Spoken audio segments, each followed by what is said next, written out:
introduce our next speaker for this great session is Professor Ebenezer M.L. Thompson. Professor is a chairman and chief executive of Orbital Technologies Ghana Limited.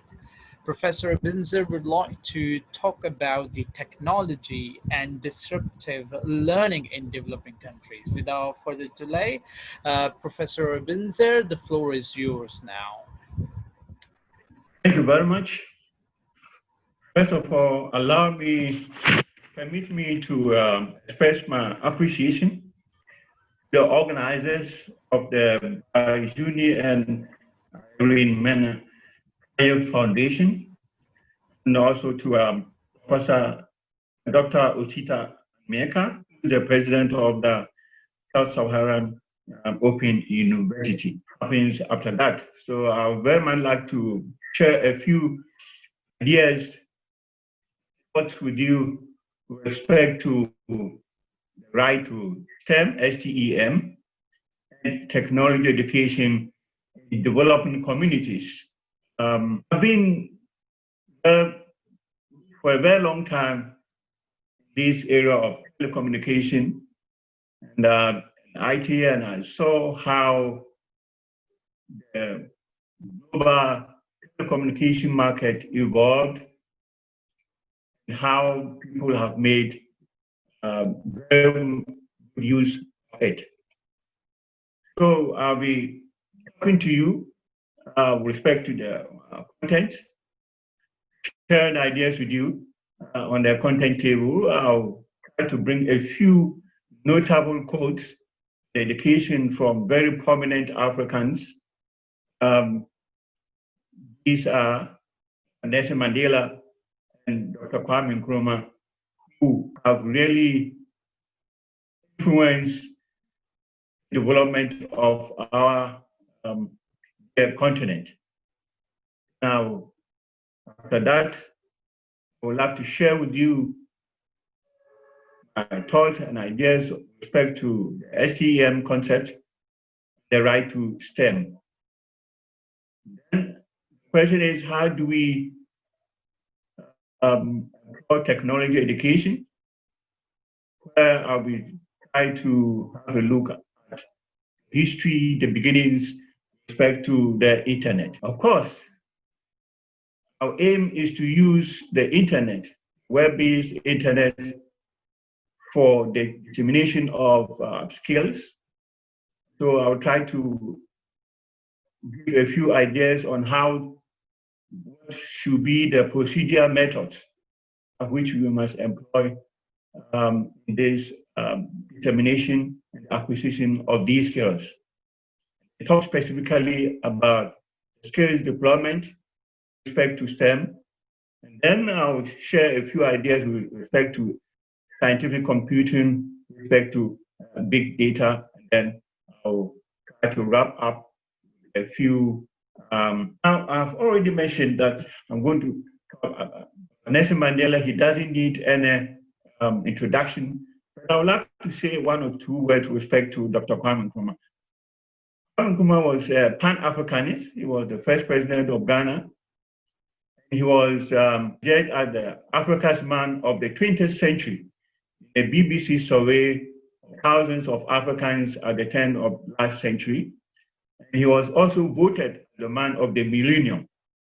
So it shows how important this man, Kwame Nkrumah, was to Africa. The first quote, which I would like to share with you from Dr. Kwame Nkrumah, is when he said, independence with respect to Africa, independence is only the prelude to a new and more involved struggle, the right to conduct our own economic and social affairs. This is from a speech we made at the founding of the Organization of African Unity, which was the organization which was there before we now have the African Union, Addis Ababa, May 1963. Now, the question is, if Kwame Nkrumah, is talking about a struggle for the right to conduct our own economic and social affairs, definitely he was no more talking about some struggle. He was talking about a medium through which Africa to get the right or get back the right to conduct its own economic and social affairs. This can be seen in the fact that he made a statement again in 1964. It is most important that our people should not only be instructed in science, that they should take part in it, apply it themselves in their own ways. For science is not just a subject to learn out of a book from a teacher. It's a way of life, way of tackling any problem which one can only master by using it for oneself. We must have science clubs in which our people can develop their own talent for discovery and invention. It's from a speech which he said when he was laying the foundation stone for Ghana's atomic reactor in Accra, Ghana, on the 25th of November 1964. So we can now see the vision of Dr. Kwame Nkrumah. He saw education as very important.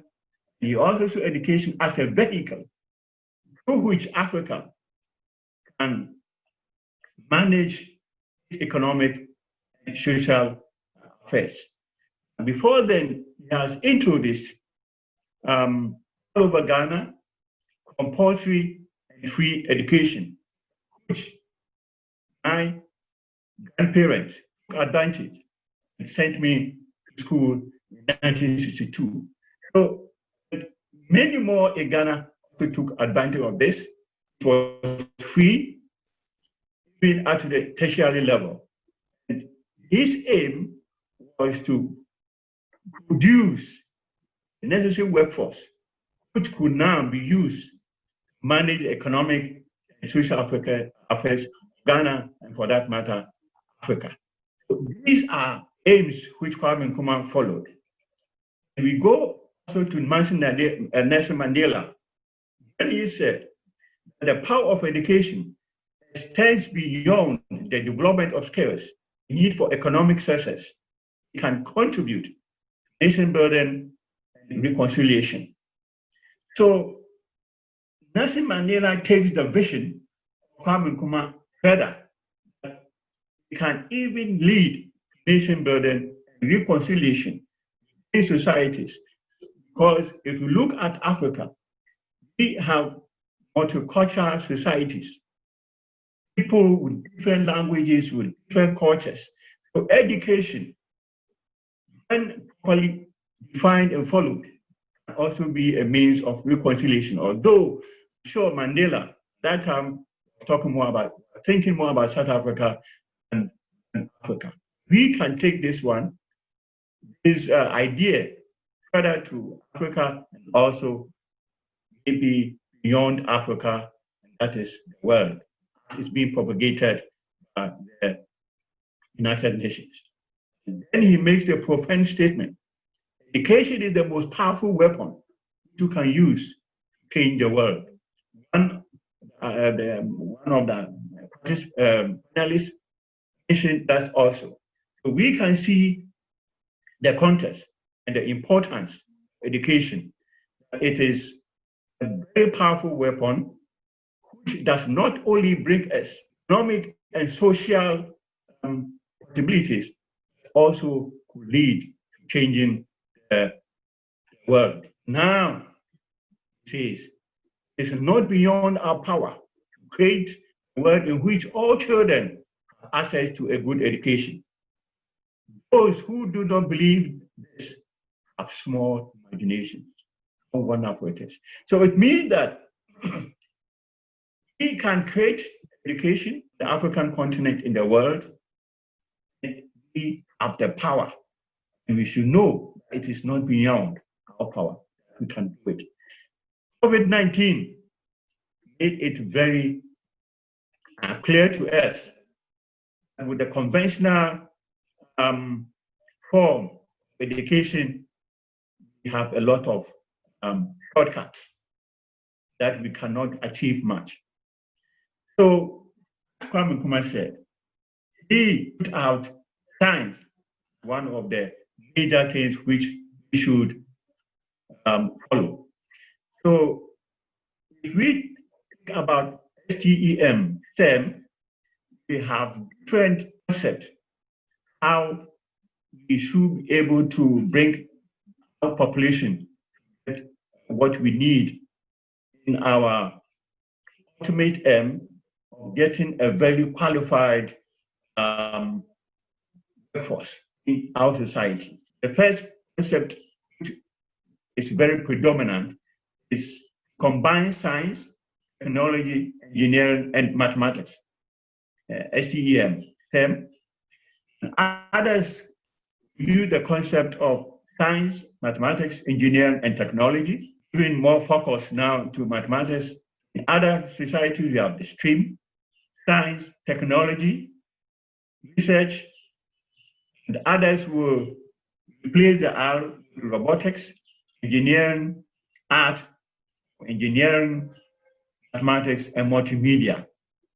And then we have I at the end with stream I, innovation, and streaming, science, technology, engineering, mathematics, invention, and entrepreneurship, which will now add inventing and entrepreneurship as a means to applying STEM to real-world problems solving in the market. Next, others look at STEAM, where we have science, technology, or engineering, economics, mathematics. So we now bring in economics to embrace all STEM, science, technology, engineering, mathematics, medicine, aims, technology, hands-on, arts, mathematics, engineering, science, aims, technology, humanities to replace the hands-on, arts, mathematics, engineering, science.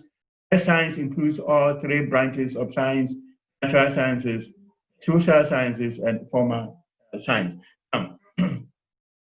These are concepts in different parts of the world.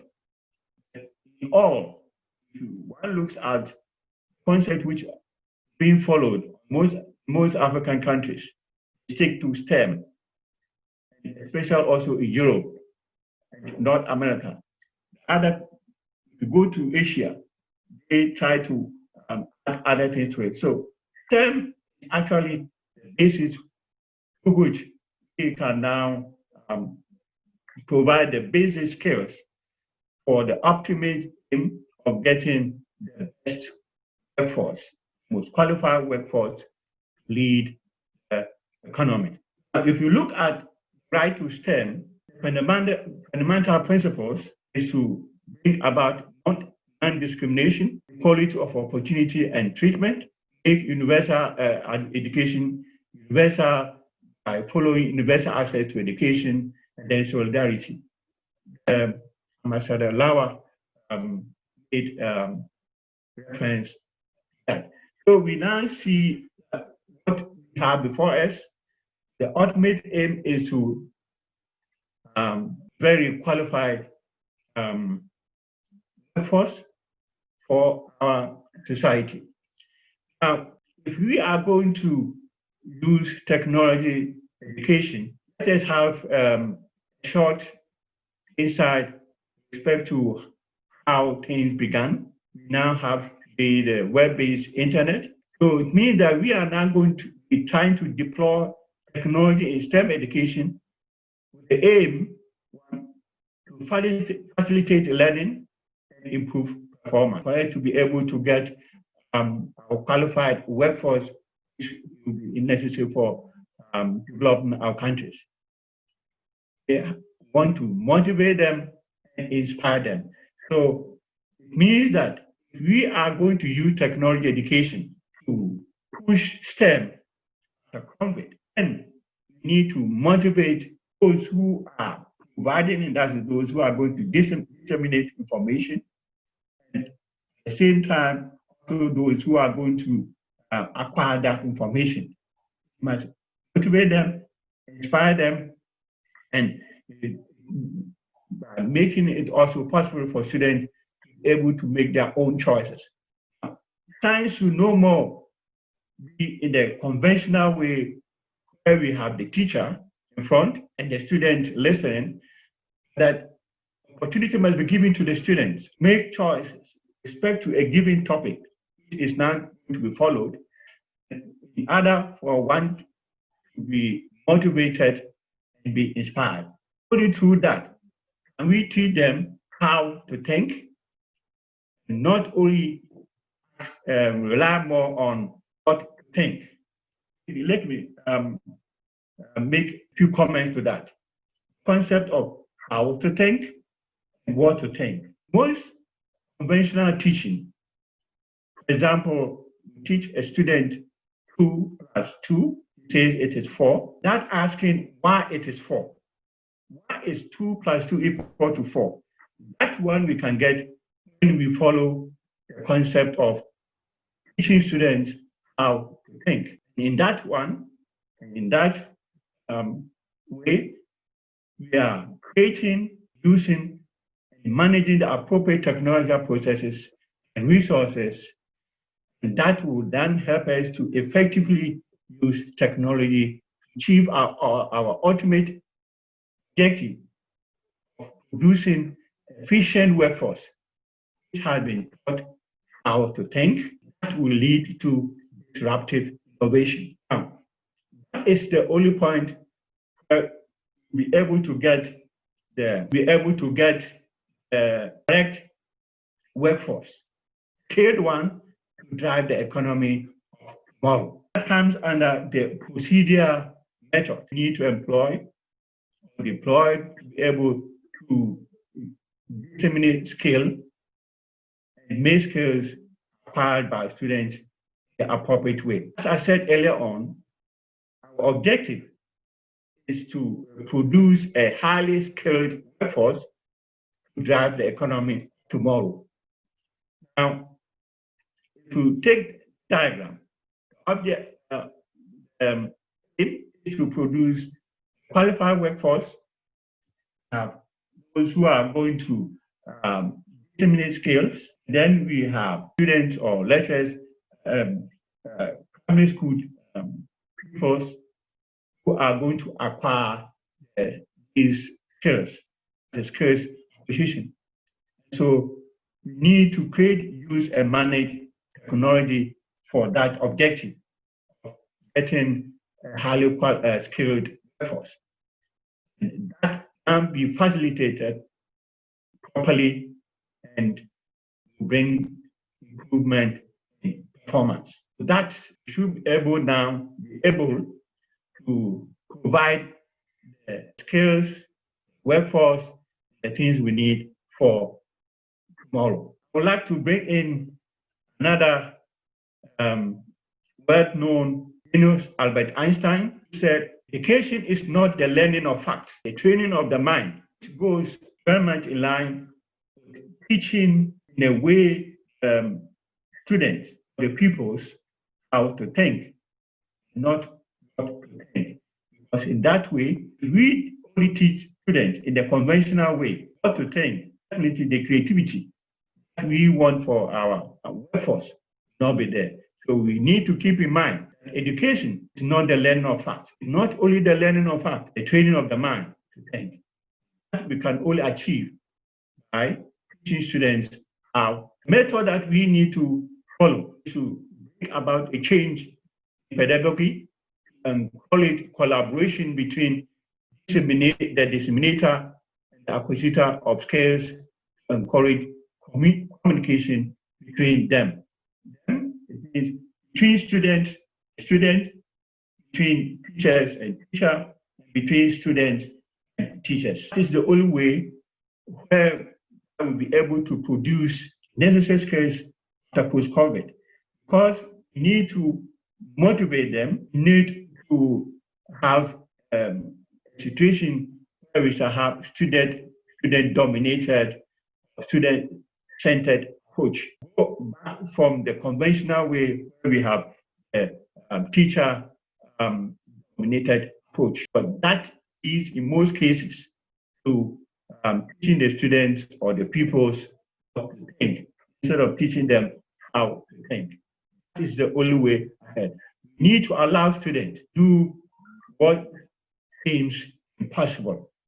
If you allow students to make their choices, motivated, and they can now go beyond what seems to be impossible in order for us to be able to produce the right workforce for tomorrow. That will lead to creativity, which involves of critical thinking, as Albert Einstein has said, as confirming Einstein's thought. This method also determines the choice of the right technological equipment involving the hardware, the software, and also having a web-based internet, mobile learning, and so forth.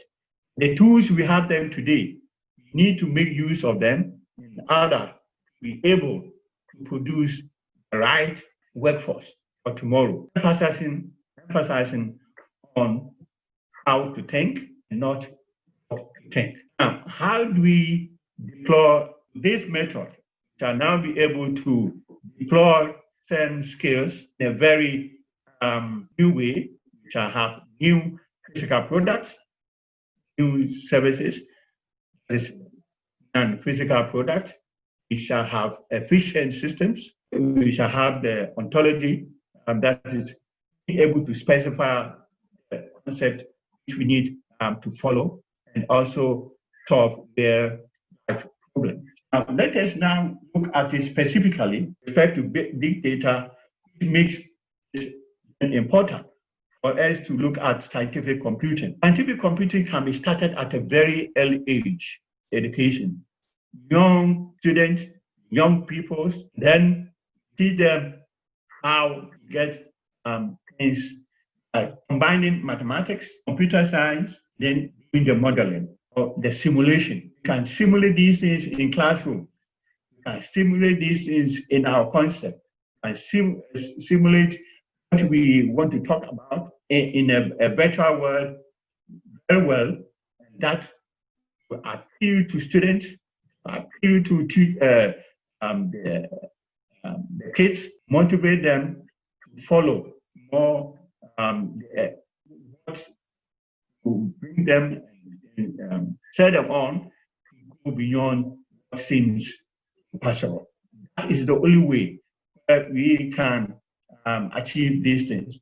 Scientific computing does then not only remain for postgraduate students, and we can practice them at a very early age, motivate the students, produce a highly skilled workforce. Now, as conclusion, conventional education, one interacts with young, innovative children. Most of them will tell you conventional school system does not address their needs. And one young inventor takes more than these theories, bring something out. I completely agree, because I think that is the truth. If we do that, teach students how to think, instead of teaching them what to think, out from schools will drop, because students will be motivated. COVID-19 will not become a hindrance. It will be a stepping stone to be an advantage to the world together. Thank you so much. Thank you so much, Professor Thompson. That was really great from your side to enlightening all those areas, especially to the computer science perspective. So, without further delay, allow me to introduce another speaker for this great legacy lecture course. And our next speaker is Andre Wen-Zil. He is the CEO Kling and World International Africa-wide Digital Strategy and Product Development. Mr. Andrew would like to highlight the area of a digital education system in the new normal for African sustainable education system. Without further delay, Mr. Andrew, the floor is yours. Thank you, Mr. Moderator. Thank you for fantastic presentations. As a parent, as an African parent that has got 3 daughters. Education is more than just technology for me. I have been involved in technology since 1984, when the first PC was unveiled in South Africa. And I've been with this industry, and I saw technology and the internet grow. Today, here in Kampala, we are doing some of the world's first innovations. We are currently, I think, the only company in the world that can do blockchain-based cryptocurrency transactions without using the internet, which allows old feature phones to do 100% secure and almost free cross-border transactions. So I understand technology. I understand technology very well. Today I want to talk to you about the African child and the biggest challenge we have. Technology alone is not the solution. If we are going to digitize what we're currently teaching our children in schools, we are going to create a bigger problem. Schools is currently the biggest problem that we have for the African child is the school. And we need to look at a new solution. Digitally alone, digitizing what we are teaching kids in school right now is not the solution. I want you to take a minute and read through this slide. By 2030, the singularity will arrive when we will multiply our effective intelligence 1 billion-fold by merging it with the intelligence we have already created. I do not want to go into this, but please read that very carefully. Can we go to the next slide? So I want to give some context. The world as we know it has come to an end. COVID-19 is just a blip in the road. The world as we know it has come to an end. Education has become totally irrelevant in Africa. I was listening to a speech by Ray Kurzweil in 2009. And in 2009, Ray Kurzweil predicted the start of the singularity to be, and this is an old slide, it's a typo, it's not 2019, but 2029. And if you are not familiar with the singularity, and you are in the educational space, I would urge you to get an understanding of the singularity. Ray Kurzweil in 2009 said by 2029, the singularity would start. He recently had another speech where he confirmed that that is on track. Now, Ray Kurzweil is the technical director for Google, and he's the father of singularity. 2029, that's 9 years from now, 9 years. Very few people in the education space have even got a concept of what does the singularity really mean. I believe that we have maximum a 3-year window to make an impact. The real debate that we actually should have is what the world that we are preparing our kids for is going to look like. When we are setting up and we are preparing our kids, what are we preparing our kids for? Do we really understand what the world is going to look like by the year 2030? Can we have the next slide, please? I want to highlight some focus areas that we need to focus on. The first one is we need to focus on the child, not what the child knows, but on the child. In other words, we need to focus on emotional coefficient and not IQ. The second area to focus on is the content. Content should become dynamic. It should be localized, African localized. It should be lifestyle relevant. And we should focus our teaching on life skills. And my 3 key areas: creativity, logic, and reasoning. Creativity, logic, and reasoning need to be taught to our kids. How should we deliver? I believe, and it was mentioned before, homeschooling needs to meet the classroom. In Uganda, the ACE homeschooling curriculum are being used in a number of schools very effectively. Each child learn at their own pace. Parents can be trained as supervisors. And during pandemic, schooling can continue at home. We are ever need an African version. Another focus area is the family unit. I believe the family unit needs to become a bigger part of the education process. And especially where homeschooling and the classroom are being merged, we can have parents being trained as supervisors. We can fill the gaps and our teachers can be upskilled. Another focus area, which I strongly believe we need to look at, is the local educational skills and expertise that we have. So often we are seeing local skills and local education solutions being overlooked. and sidelined by foreign interventions that are coming with money or a perception of superiority. We have got world-class education people in Africa.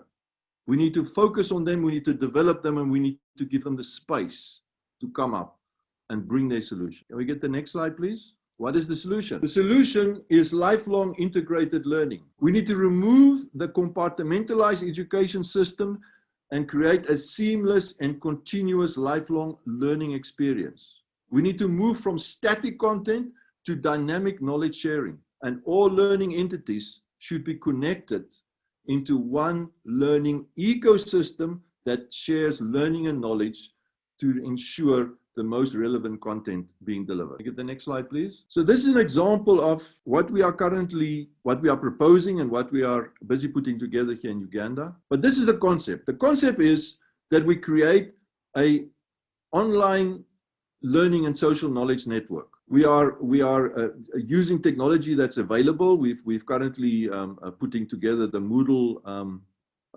open source education and learning platform. There's a lot of Lego blocks around. We don't have to go reinvent any wheel. But what we see is a learning academy, what we call a learning academy, which is a school, your academic training centers and your vocational training centers and your workplace training need to become connected and share so that if a teacher needs to put a new lesson together, they access the latest information provided by a vocational training center or an academic university. If we have to do workplace training on health and safety, we should be able to access immediately the latest information that was done through research at an academic institution. Continuous online centralized knowledge sharing. And the family unit need to be involved in that. So what we talk about is one central point for where all learning can be accessed. In other words, a child would start and throughout their entire life would be able to learn and be educated on the same platform, accessing the latest information. Can I get the next slide, please? I'm just sharing a roadmap of a project that we are starting here in Uganda in partnership with the Sub-Saharan Open University, in partnership with MTAC, which is the Management and Training Advisory Center of the government, with Opportunity Bank and ourselves, and the Moodle platform, where we're starting phase one now. Phase one is basically using the Moodle-based content and platform to create such an ecosystem.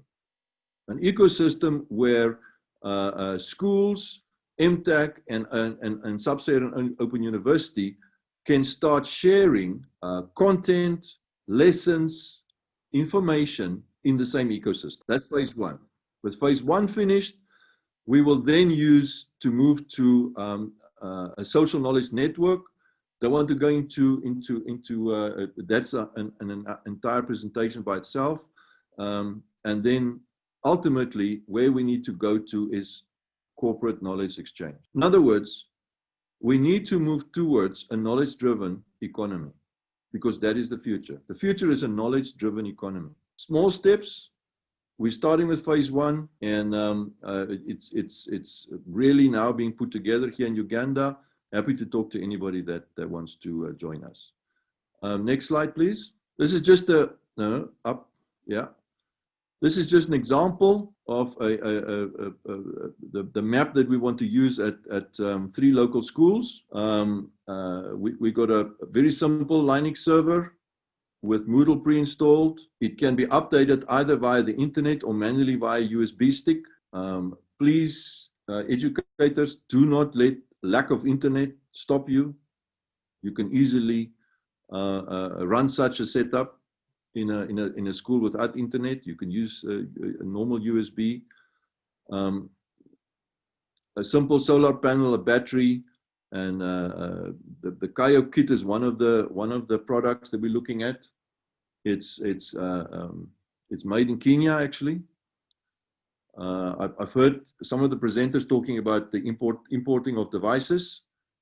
Currently, we are manufacturing tablets and mobile phones in Uganda. Rwanda is manufacturing, and there's a massive manufacturing plant coming online in Nigeria pretty soon, I think in the next few months. So getting access to devices, good quality devices, that problem has been resolved. Yes, internet's a problem, but it's not. It doesn't stop us from moving forward. This is something that are often being overlooked, and I just felt I do want to mention it, and that is the role of nutrition and a healthy lifestyle in the development of the African child's education. It is one of the things that are overlooked. And when we look at education, we can give the child a tablet and all the technology, but without proper nutrition and a healthy lifestyle, we are not solving the problem. Can I get the next slide, please? Economic development. Lastly, economic development is critical because education without economic development is simply pointless. We cannot educate for the sake of education. We need to look at local economic development. All of these we can, I wish I had more time to go into detail. There are some very interesting projects that we are running in Tanzania, Uganda, and now and moving to DRC Congo, also to Zambia and Ghana on local economic development. But for the sake of time, I just want to make this as a point, is we cannot do education without also looking at economic development. Can I get the last slide, please? So in conclusion, it is my view that over the next 50 years, 50 to 100 years, humanity will face one of the biggest catastrophes in its existence. This is not a statement that I got from the internet. This is my statement. I have been studying singularity and the future since 95, 25 years. And my conclusion is that we're heading for a train smash. Not now, but by the time that our children are my age. And it's my firm belief that the African child holds the key to the future of humanity surviving that train smash. The African child of today understands the value of social structure. The African child is very creative and extremely resourceful. The African child understands the role of the environment and nature in which it's growing up. Ladies and gentlemen, the African child is a blank canvas, just waiting for the right inputs. I thank you. That's fine. Thank you so much for the great presentation, of course, and a very deep enlightenment, I must say. Thank you once again, and thank you for giving us a great honor. And meanwhile, let's introduce our next speaker. That is Dr. Irene Menakaya, founder of Scotia. She is going to enlighten into the sustaining learning communities through and beyond COVID-19, the African child community. Over to you, Dr. Irene. Yes, hello. I want to thank you for this opportunity, the Irene Juni Foundation, for the privilege to present today. And also I want to thank all the panelists that have presented so far and the ones that are yet to present. And really thank you to all of you for making some time out of your busy day to talk about this important topic. My name is Irene Menakaya. I am the founder of Squasha. Squasha is a learning platform that helps students excel educationally. We have a platform, an application that helps students with math and spelling, and we also provide various tutoring services to students. So this is a topic that I'm quite excited, passionate about. And I want to talk about learning solutions in regards to the condition that we have right now during the pandemic, COVID-19, and also possible solutions to look at as we get out of this condition, and things to begin to look at to make sure that the solutions that we're offering is not just for today, but really we can use that years to come. And I want to start out talking about the importance of all that we're talking about. If you can go to the next slide. And as Dr. Robert Beebe, I believe, talked about the fact that COVID has kind of brought us all together to talk about a common issue that we have. And really, as also mentioned by some of the previous speakers, it really magnifies the fact that this is a problem that is huge, and in most communities is a problem that existed before COVID, and now we're having to deal with it. I had an interesting conversation with a family member whose child goes to a private school. And during the moment COVID, students had to learn online. Well, it turns out that there are some students that whose parents barely got them into school, that starting to learn online from home, they were immediately left behind. Now, these are students that go to private schools, which, these are typically the group that maybe have a little bit more than others. Then the question we need to ask is, how about the other communities who may not even know what a computer is in the first place? The significance of what they have, what they're experiencing during this time. And so we know about the fact that electricity, and most of these communities struggle with electricity, and in some cases don't even have electricity, let alone internet access.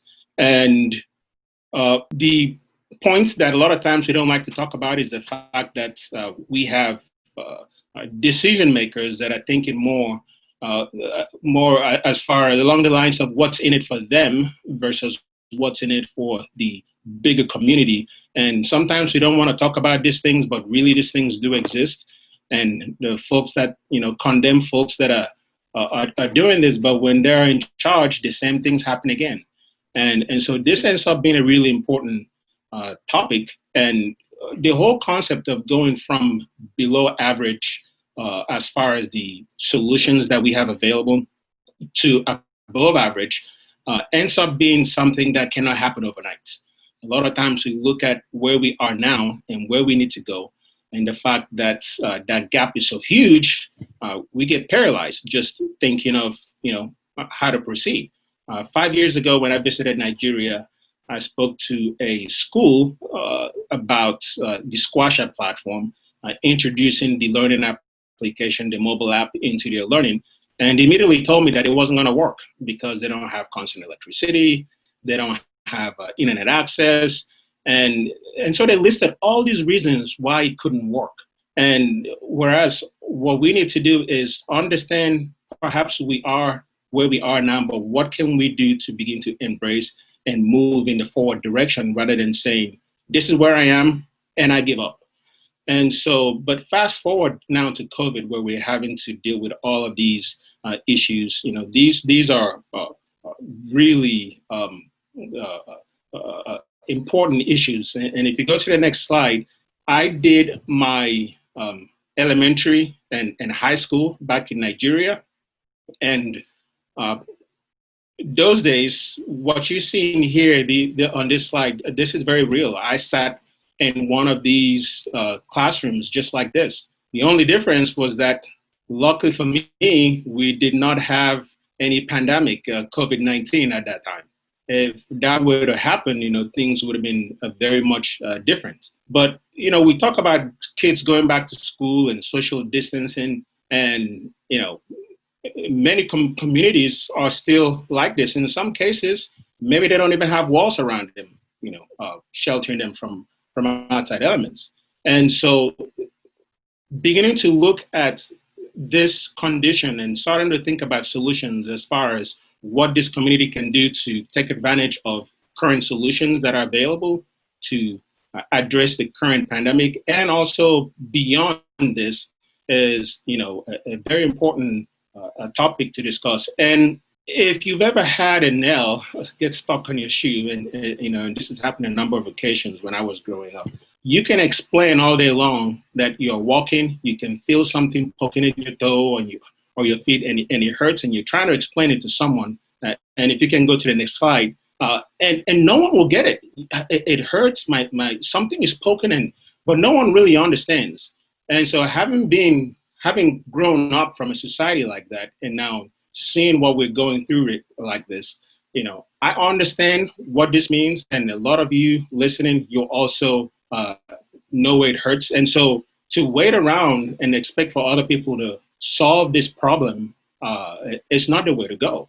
There are some things that we can do right now as a society to begin to move from the current situation and find out options of what we can do without having to wait for someone else to come to solve the problem. So if we go to the next slide, sorry, not the next slide. Yeah, this is fine.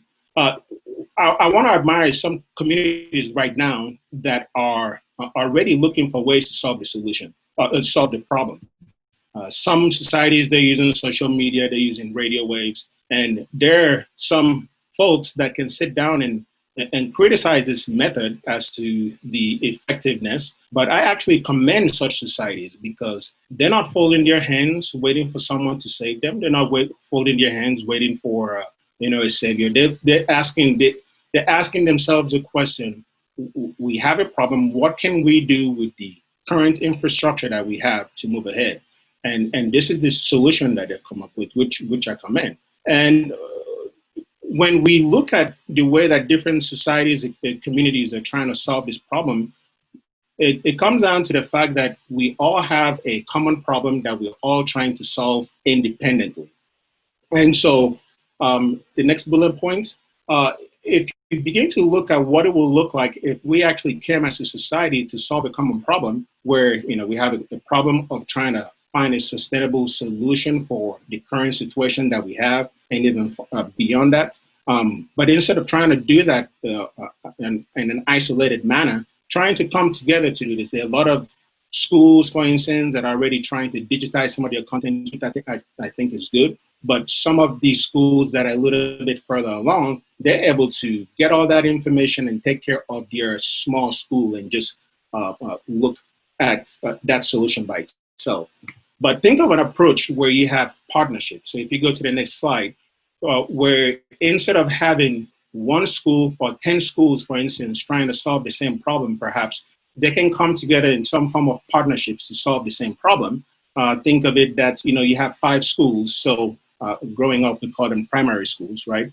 And so 5 schools, and you have one school, for instance, that just focusing on taking the curriculum for, say, primary 1, for instance, and digitizing that in a way that the students there can take advantage of it. Now, you might talk about different remote areas that do not have internet, which ultimately would like for them to have, and some of the presentation of the solutions that we presented right now have already talked about solutions that are available right now. But there still exists this small percentage of the population who still don't have electricity and who may not still have internet. And so for this society now, looking at pre-recorded contents that's provided in such a way that can be saved on SD drive, computers, and whatnot, and make these available to them, but to try to not do this on an individual basis, but coming together forming partnerships where I am school number 1, I create contents for, primary 1, school number 2, primary 2, and so on, all the way to primary 5. And then we come together and we put all these things in such a way that all the schools and really the whole community, one of the presenters, I think it was Mr. Andre, talked about an ecosystem of knowledge where you can have the whole community benefiting from this. And today, even in the US, we still benefit from that. Think of it's still a problem that you might have with your kitchen sink. When the first time I owned a home, I did not know anything about home ownership or what to do. And I had a garbage disposal problem. I didn't know how to fix that. What I did was to go online to YouTube, do it yourself. And I watched the video several times on how to do it before I took on that approach. Now, the person that created that video did not create it at that point that I needed it. He probably created that video maybe as far back as when YouTube started. I don't know, 2005, 2006, uploaded it one time. But I watched that video as many times as I needed to get the information that I needed to change my garbage disposal. Now, we look at other platforms that's available, Udemy, Coursera. All of these are contents that were created once that you could either download on your laptop and go to somewhere that you don't have internet and then watch it over there as many times as you need to get the concept and begin to think of ways that you can apply that concept to solve real life problems. So these are problems, solutions that we are taking advantage of right now as it is. which these communities can also take advantage of. So this ultimately provides a bank of content, a library of content that not just one or two schools has access to, but partnerships that schools have formed that has now allowed these students to take advantage of all this information. So if you go to the next slide, and we talk about content, we talk about all of this, electrical power and all of this, we cannot avoid the fact that, by talking about the fact that these solutions are a lot of times not free. Someone has to pay. There's still the money factor. So we talk about it, and a lot of times we want to say, well, yeah, it'll be nice if someone could do that. But what can we do now that we can begin to help communities or schools in communities that may not have electricity, don't have internet? And one of the things we could do could be, looking at grants that we're writing for funding to begin to cater to the needs of the students. Trying to get, digital tools, computers. We talked about cases where we have cell phones that are being made in Uganda that, could be purchased and deployed to different societies that's struggling with things like this. And also the fact that, a lot of times we have all of these computers that's just sitting at our home. We don't use them, they sit over there, but we can potentially wipe all these things clean and send it to a remote location who all they need to do is to download contents of all of these video tutorials or curricula that have been broken up to shorter duration, easily downloadable, that they can watch and still stay engaged in learning during this period. And also, if you go to the next one, a lot of this content is already there available. Of course, the preferred approach would be that if I am from Uganda or if I'm from Nigeria, wherever I'm from, if I'm watching a video tutorial on how to do basic math, for instance, that someone is speaking to me in my accent, looks like me, and I can easily understand. It is possible you can have someone else speak the same thing to the same group of students, and they have difficulties understanding, maybe due to the accent or what you may have. But in the absence of that, one of the easy things we can do is access the content that's already right now available in the internet, and we can begin to group and rearrange and compile these things in a way that these students can immediately take advantage of today, rather than just raise their hands and surrender that there's nothing to do. And then also the last one is the fact that with all of these solutions that we've talked about, it's good in trying to solve the problem now. And a lot of these solutions are some ones that even beyond the pandemic, if you have the video tutorials on how to do basic math, how to add, and you download that to a laptop, perhaps you have a solar powered kit that you're able to get electrical energy to a stored form in battery form, and you're able to charge the laptop to watch this, and you can have one child watch it, you can share amongst neighbors or what have you. But this is contents that how to add is still how to add. It doesn't get outdated tomorrow, but you can always add content as you go. You can recycle, you can remove content, you can put new content, but at least this information is already organized in a way that a community as a whole can take advantage of it. But beyond that, we also need to come back and visit the question, what are we going to do long term? And I happen to be in the electrical power industry. I've spent 15 years of my life in electrical power industries era. And I know that the problem that we have is a very solvable problem. The problem that we have in Africa in regards to electrical power and non-availability. So those are solvable problems and things that I want to challenge us to begin to talk about these topics when we're talking about decision makers, to look beyond just personal gains and begin to think of ways that we can also include our community in the solution that we're forming, specifically in the electrical power industry, because this ends up being the backbone really for any solution that we are trying to solve. So if you go to the next slide, I long more than anything else to be able to have, see a time where students can just walk up, go to the internet. They might say, I want to program, I don't know, this robotics plane to hover and fly in the air. How do I do that? Well, I don't know. Just get online, and you get online and you do a quick search, and they begin to write the code on how to get that done. And all of that is made possible because they can easily have access to electricity, which is the backbone that we talked about, something that we need to take very seriously. And I also long for the time that you can have a young child, even 2-3-year-old that wants to program can easily begin to look at computer code because they have access to the internet. If they don't know how to do something, they can quickly have that search and have access to information to help them solve whatever and apply to any problem that they're trying to solve. So with that, I want to say thank you for the privilege to present, and I really look forward to learning from the other presenters, and I really hope that we take this topic and area seriously in trying to solve not just this problem as it is today, but really a lasting problem to give a lasting solution. Thank you. That's fine. Thank you very much, Dr. Enemy, for an amazing presentation. Of course, that is great. So let's move further, and we just go back to Dr. Eventually. And yes, Dr. Menda, I've got your video ready at my side. Now over to you back. Let me just quickly open your video. His voice expressed through visual communication and multimedia. Once upon a time, there lived a woman called Aribahare who had a daughter called Manzi. One Monday morning, Manzi woke up and wanted to go to school. The school was called Kaharo Primary School. Unfortunately, it had rained heavily and the roads had flooded, yet Aribahare wanted to take Manzi to school. So Aribahare had to find ways of transporting her daughter to school.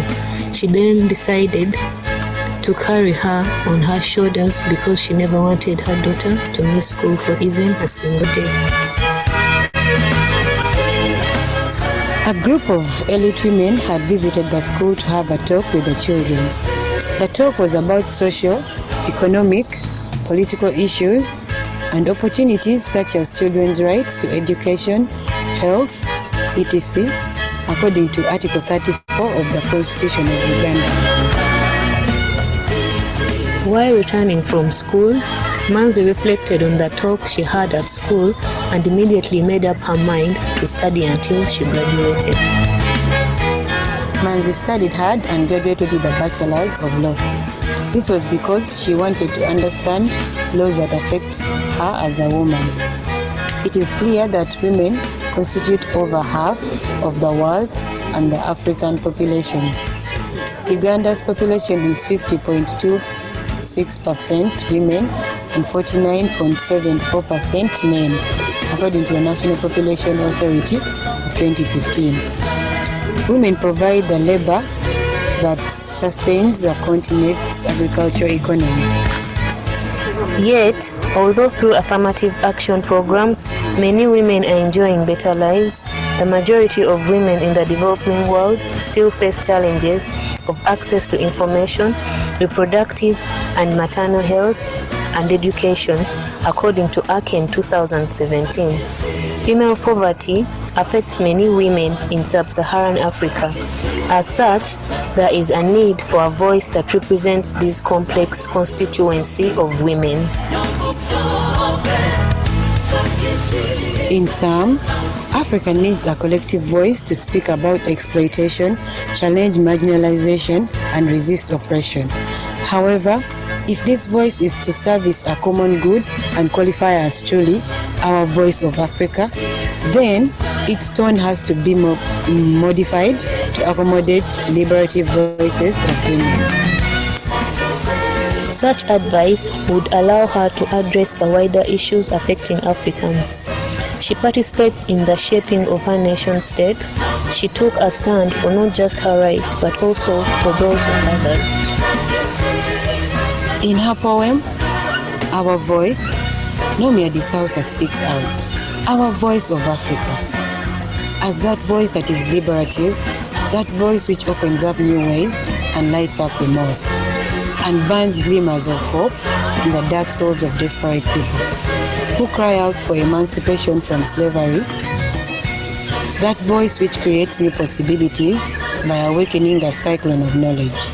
That voice which can persistently and effectively represent the aspirations of millions of voices that shout, shout, and shout for freedom and self-actualization.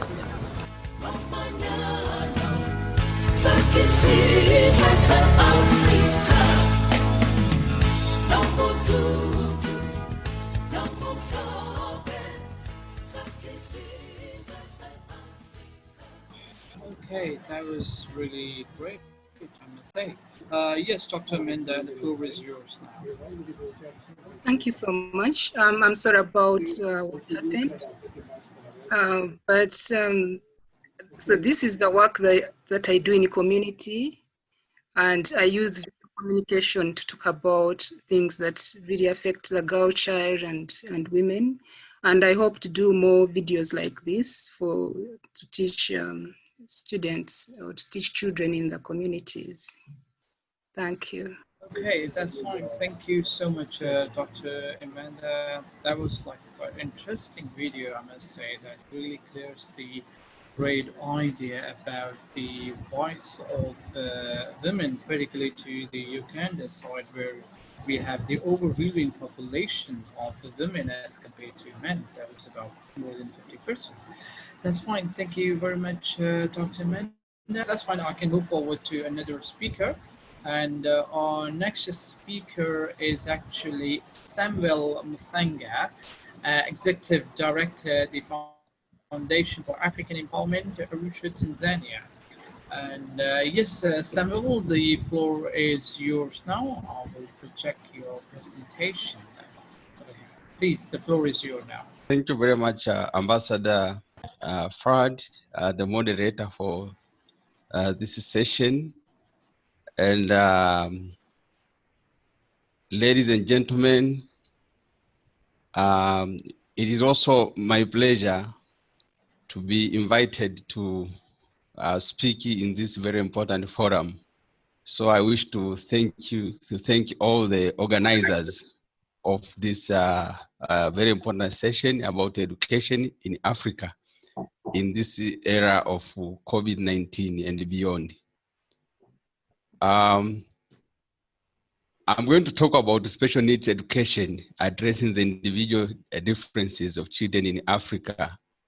As I've been introduced by the moderator, my name is Samuel Mfanga, the founder and the executive director of the Foundation for African Empowerment. We are based here in Arusha, Tanzania. Could I go to the next slide, please? Yes. It is my honor to talk a little bit about the work we do in Tanzania, which is a work done through our organization, the Foundation for African Empowerment, and in the abbreviation we call it FI. This organization is a non-profit, non-government organization established in 2016. And our mission is to improve access to quality inclusive education for all children, especially those with special educational needs and disabilities in Tanzania, through providing supportive services, awareness raising, advocacy, so that these children can realize their full potentials in life and thrive in their communities. And we established this organization so that we can respond to the high number of children with special education needs and disabilities in Tanzania who are out of school or are in school but receiving poor quality education, which does not make them realize their full potentials in life and thrive in their communities. So our vision is to see that we build a world which is truly inclusive, supportive, and protective for all children, including the children with special education needs and disabilities. We strive to achieve our vision through 4 intervention areas. One, we are working to improve school buildings and infrastructure to become disability friendly, because one of the main barriers we have realized or we have found in education system in Tanzania, and which could be the case in many other countries in Africa, is that the school building and infrastructures are not disability friendly. And secondly, area we also put in our intervention is providing supportive learning and teaching devices, and also scholarships. We have also come to learn that even if the school is disability friendly, but some of these children, most of them lack things like mobility devices, things like hearing aids, things like glasses, to be able to go to school and learn like other children. So that's one second area we do intervention. The third one, we try to build the capacities of teachers and also schools and the families of children with disabilities and communities to be able to provide support and accommodate these children with disabilities wherever they are, maybe in school, at home, in the community, so that they become really supported by the entire community. The fourth area we are trying is to expand the awareness raising and advocacy so that we can fight the negative attitudes and the practices toward children with disabilities who are mostly seen as people without values in the community. When I came to prepare my presentation, I think you could, moderator, can go back to the next slide, the previous one, not this one. Yes, when I was preparing my presentation, I was thinking about a community classroom or the standard classrooms we have, because one of the previous speakers said that, I think it was that the minister said that school in Africa is a building. So when we talk about a community classroom, it's a school. It's a classroom where students come together to work toward a common goal, which is learning. But looking at the current classrooms we have in Tanzania and most parts of Africa, are they really allowing that learning to happen? Do these classrooms allow students to learn critical thinking, communicate, interact, become creative? You find that they are not really in that situation. So this is because the classroom infrastructures are not inclusive, and it's even worse for children with disabilities and special education needs when they get into this kind of classrooms. You can see the photos on the right-hand side show how most of the schools in Tanzania, where they call them disability inclusive or inclusive schools, some of them, how they look like. The classrooms are overcrowded. Now you can imagine if there's a child with a wheelchair or with a disability, how will that child maneuver in the classroom? Because some of them are even sitting on the floor to learn. You see, these are really facts, are really photos which we have taken from the project we do in some of the schools. So the children with disabilities, special education disabilities, find that they don't feel that they are valued, and they don't see that connection to the teacher and the students when they're in the class. You can see those with the low vision, but they're sitting on the floor and trying to read and trying to follow the teachings, which is very hard for them to follow. Next slide, please. Yes, now the COVID-19 crisis it is actually not to be blamed for all the inequalities we have seen in education. For the COVID-19, I could say that, as many speakers have said, it actually come to be as a reminder, although it is also exacerbating or deepening the pre-existing inequalities in the education system.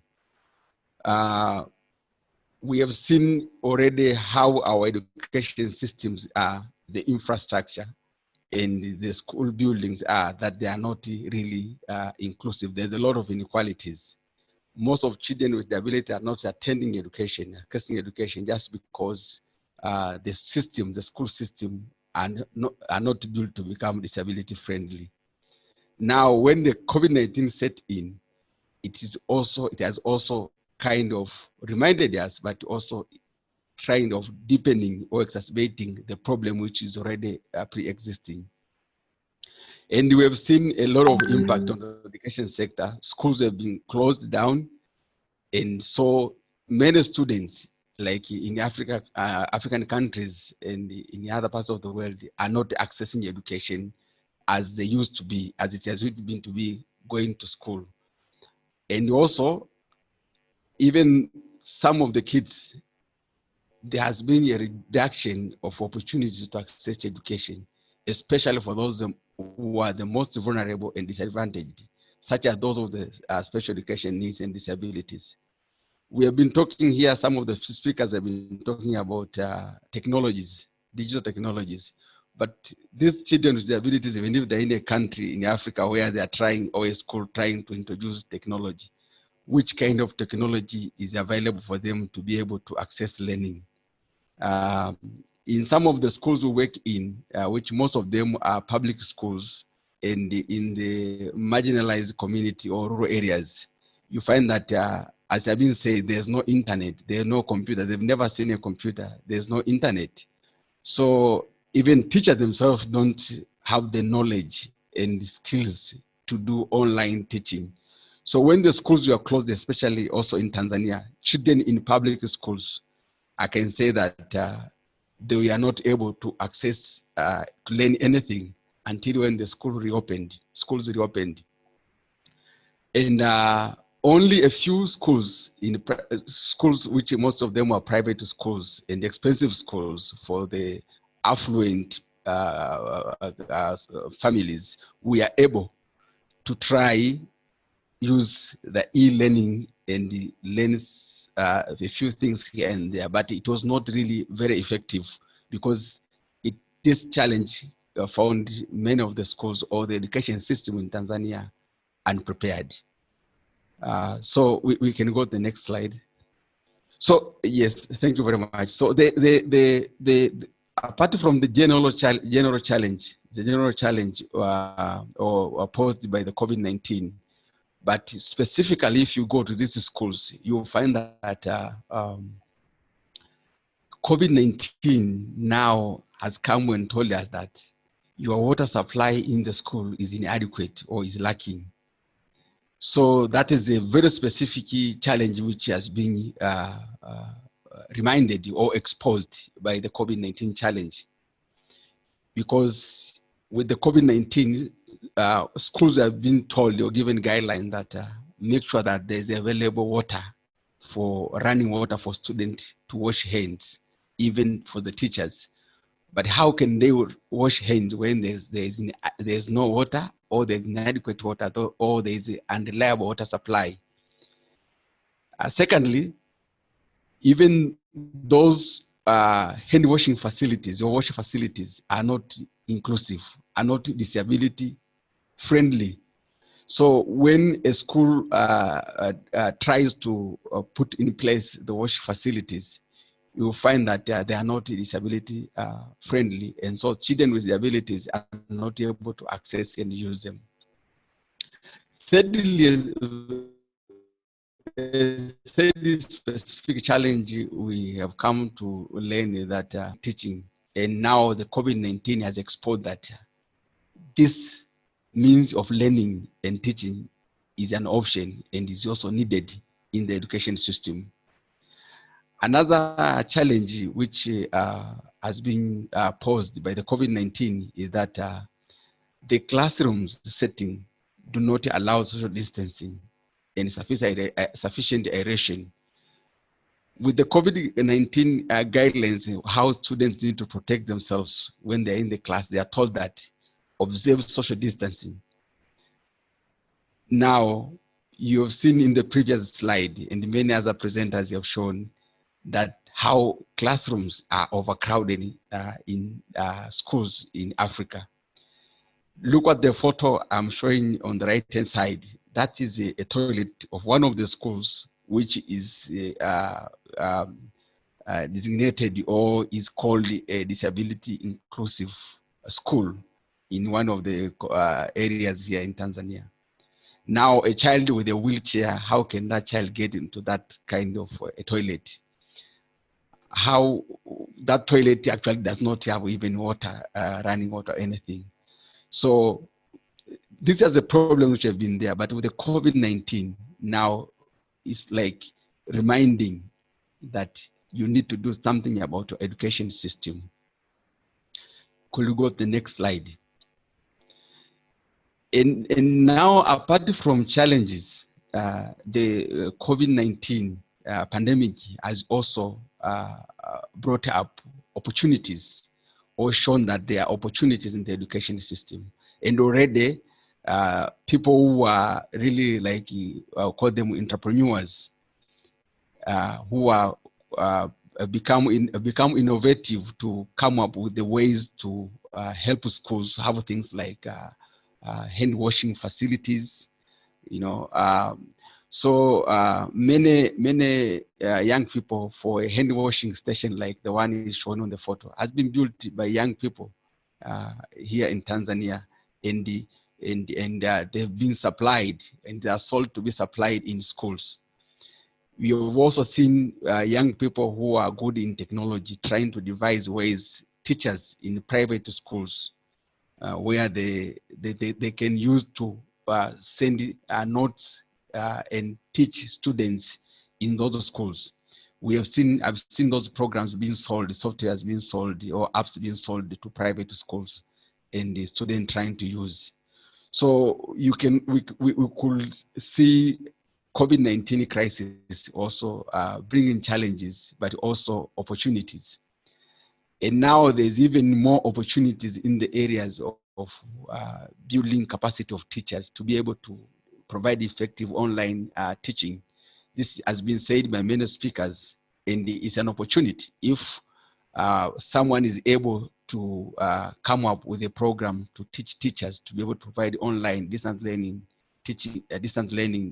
teaching, it's possible to find clients who will buy that program and be able to roll it out to their schools. The second opportunity I've seen, or we've seen, is that there's opportunity now to build more classrooms to allow what the COVID-19 guidelines from WHO and the other health organizations say. There should be social distancing, having small number of students in one classroom. Now, because the classrooms are overcrowded, they're inadequate. So there's an opportunity now to build more classrooms. So this is an opportunity for not only for government or for private people, but also for civil society organizations and the other international organizations to look for resources and be able to come and build more classrooms in many parts of Africa, including Tanzania.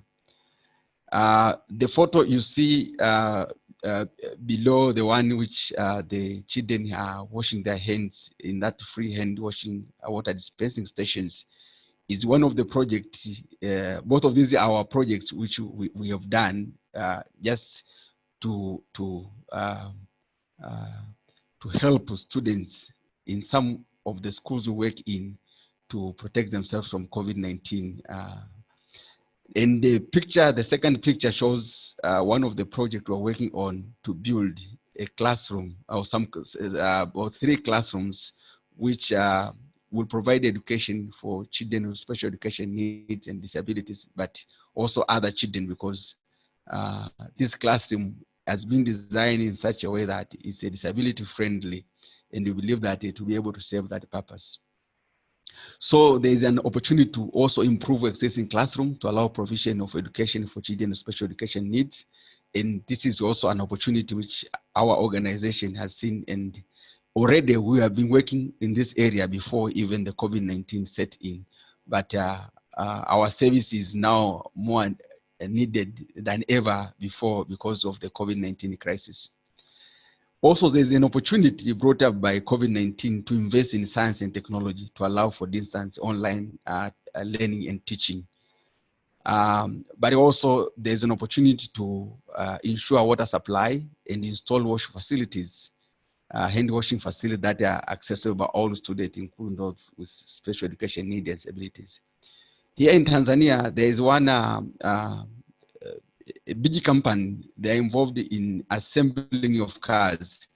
But when COVID-19 set in, they realized that there's an opportunity to design free hand washing water dispensing stations, and which are disability friendly. They are sold expensive, but they'll be able to design that, and some of the schools which can afford, especially private schools, they can be able to reach out them and buy those free hand washing water dispensing stations.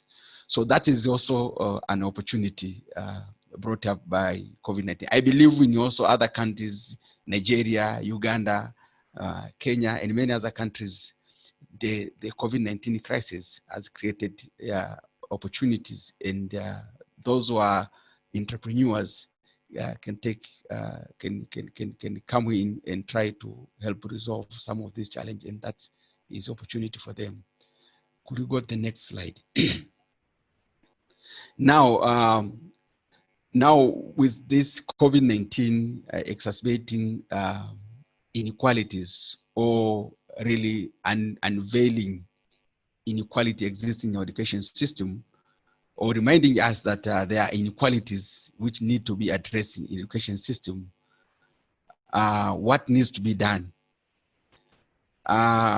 These are the things I've already said. I think what we need to do is to improve school buildings and infrastructure.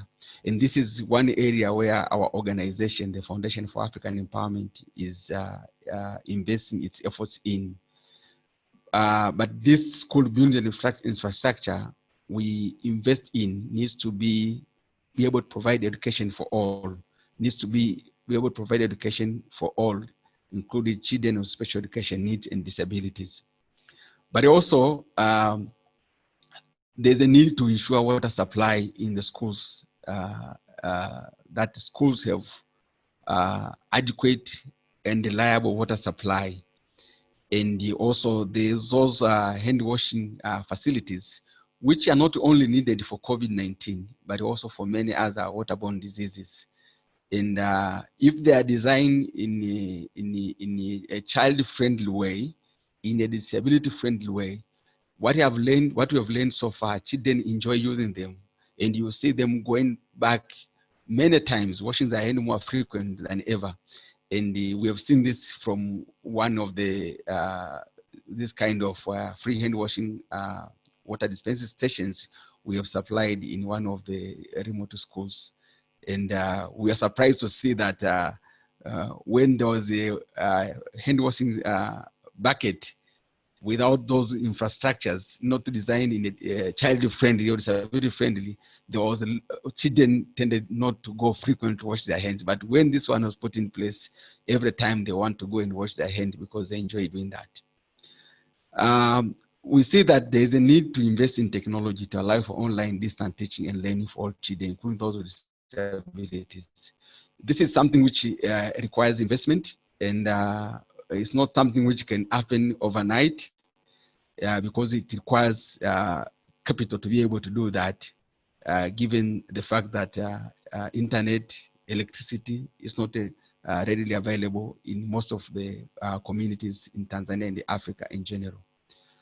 So we'll go to the next slide and see what we really how the classroom will look like post-COVID-19. What I would say is that for instance, in Tanzania, I've seen that there's a mixture of response to COVID-19. Though there's a government guideline, but resources have not been provided. So you find that there are separate responses, separate initiatives. Private schools are doing things which are, I'll say, more advanced, but public schools do things, or they're not doing anything, or although they've been told by the guidelines that ensure that, but they are not able to provide that because funds have not been provided. And so what they are relying on is to look for private people and civil society organizations like ours and ask for help to be able to protect their kids from contracting the coronavirus in their schools. So what I'm seeing is that if this continues like this, and it has been said by other speakers that we have separate responses, just like we've seen in many other countries. Countries use different ways, strategies to some are common, some are unique in specific countries to address this COVID-19 challenge. The same also comes to schools, because we have got private schools, we have got public schools. So we have got schools which are very expensive, international schools. So they have different ways of responding because of availability of resources and technology. So to me, I would say that post COVID-19, if we don't address, we don't find a common solution, like the way we are discussing here and trying to find the strategies, then we should expect to see a combo of strategies, a mixture of strategies, and different schools doing different things to address the COVID-19 crisis. And even their schools looking different, because some of the private schools which have got the resources and those which are run by faith-based organization are able to build more classrooms and have small size classrooms where students can sit and not being overcrowded like what we see in public schools and those which are in the remote areas. And also, you can also see that we'll see also some of the schools will be able to use online or distance learning and teaching technology to provide education, but others will not be able to do like the ones in the rural areas, remote areas, where the e-learning is not possible. But also we'll see that some of the schools will have water supply and install inclusive washing facilities, which can be used by children with special education and disabilities, but others will not be able to do that.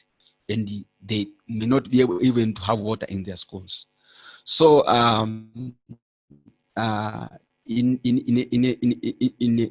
conclude, what I've been trying to present is that a change is needed and a change is possible. One of the speakers was quoting Nelson Mandela saying that it's not beyond our power to create education for all children. That means to create inclusive schools which can provide education for all children.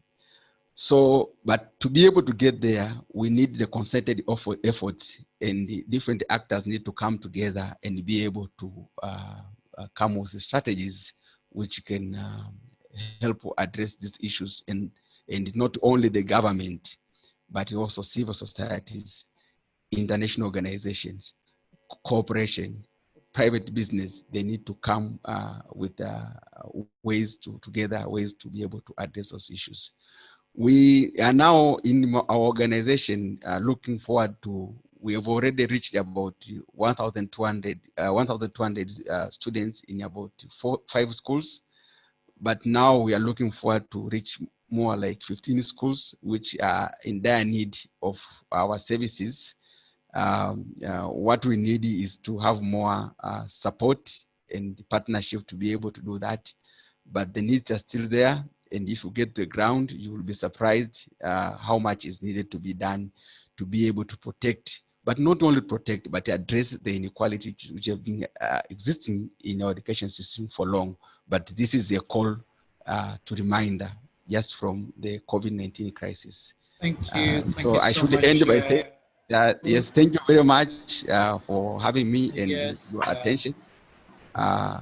It's my pleasure to participate in this webinar. Thank you very much. Thank you so And much, thank you very much. Samuel, for your great presentation. We've discussed some of the speakers list, and we have already exhausted the time that we have settled. So let's continue with that. Now I would like to invite our executive director, Dr. Ada Juni Okika, also the president of the Barr, Juni and Irene Menakaya Foundation International, to highlight actually as a call to action. It is the 10-year strategy plan on the legacy You of need to bring education. in Professor Rosemary.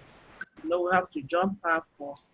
You need to bring in Professor Rosemary, and okay. As you 7 minutes. Fair enough. Fair enough. You have His Royal Highness. You have His Royal Highness, and we need to. It's getting late for him to be awake. So please, Professor Rosemary, can you cut your speech to 7 minutes? Thank you. That's fine. Thank you very much. Yes, we're moving to the Professor Rosemary, which we have missed her before, of course, and she's the Dean in Faculty of Education at the Alex Federal University, Nigeria. Without further delay, Professor Rosemary, the floor is yours now. Okay, thank you very much. Hello, everybody. Hello. Will ask you to permit me to stand on the existing protocol. I am particularly glad that this webinar has come up so that we have opportunity to talk about a few things affecting us, especially with children living with disability and how they get their education through.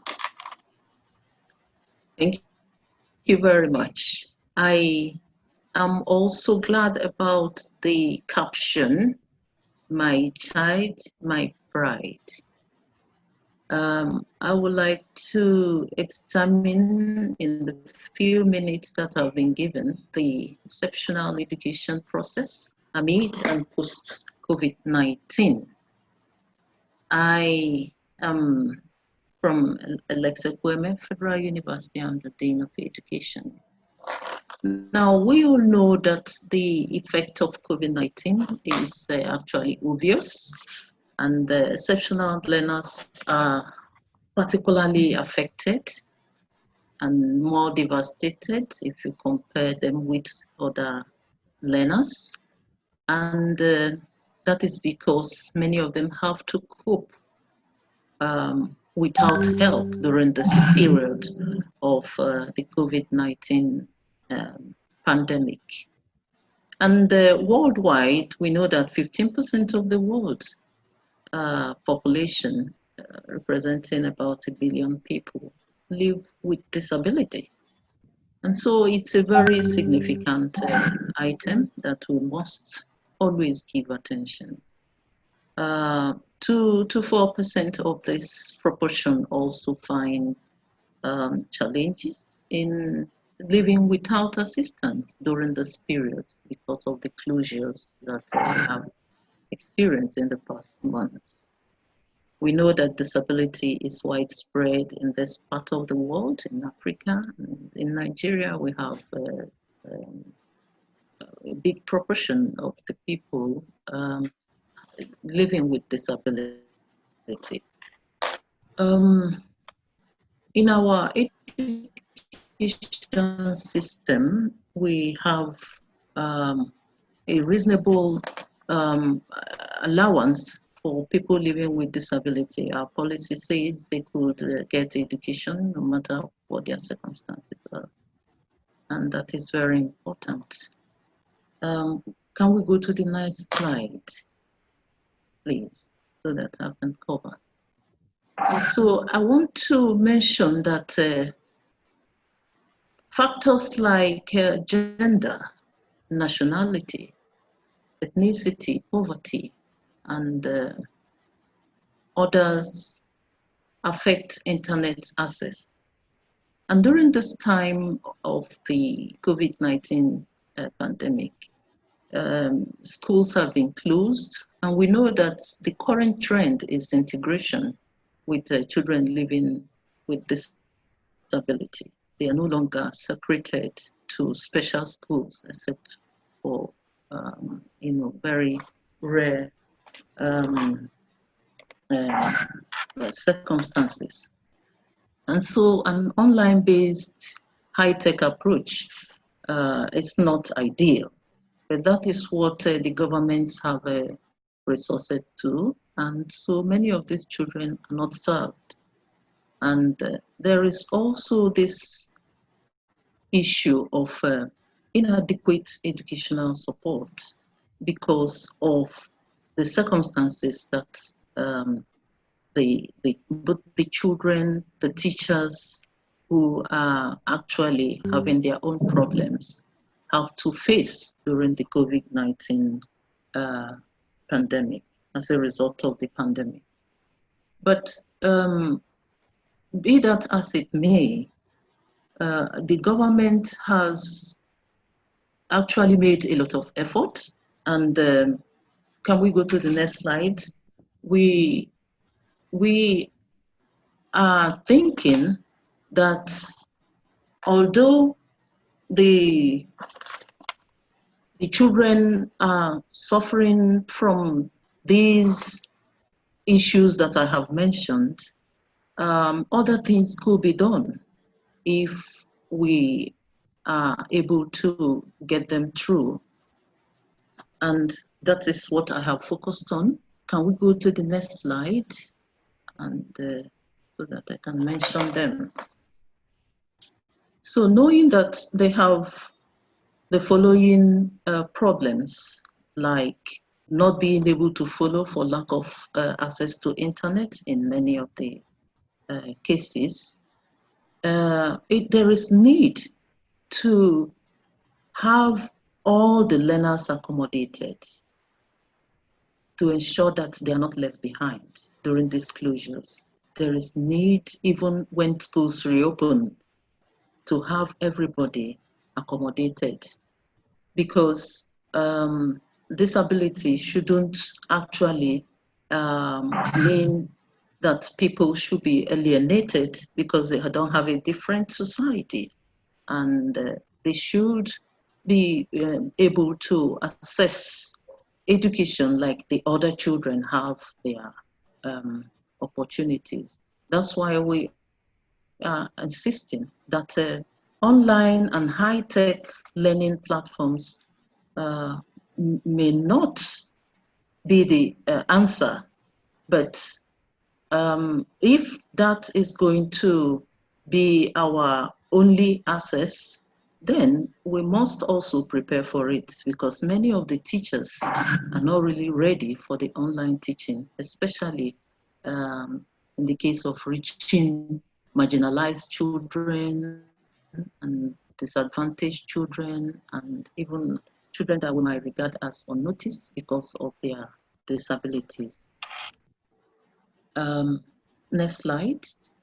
Okay, so some of these problems that these children are suffering as barriers to their education, things like less help because they are at home, the help that they would have gone from people who are regarded as professionals has been reduced significantly, and then less time to do what they ought to do in order to keep getting something from the educational system.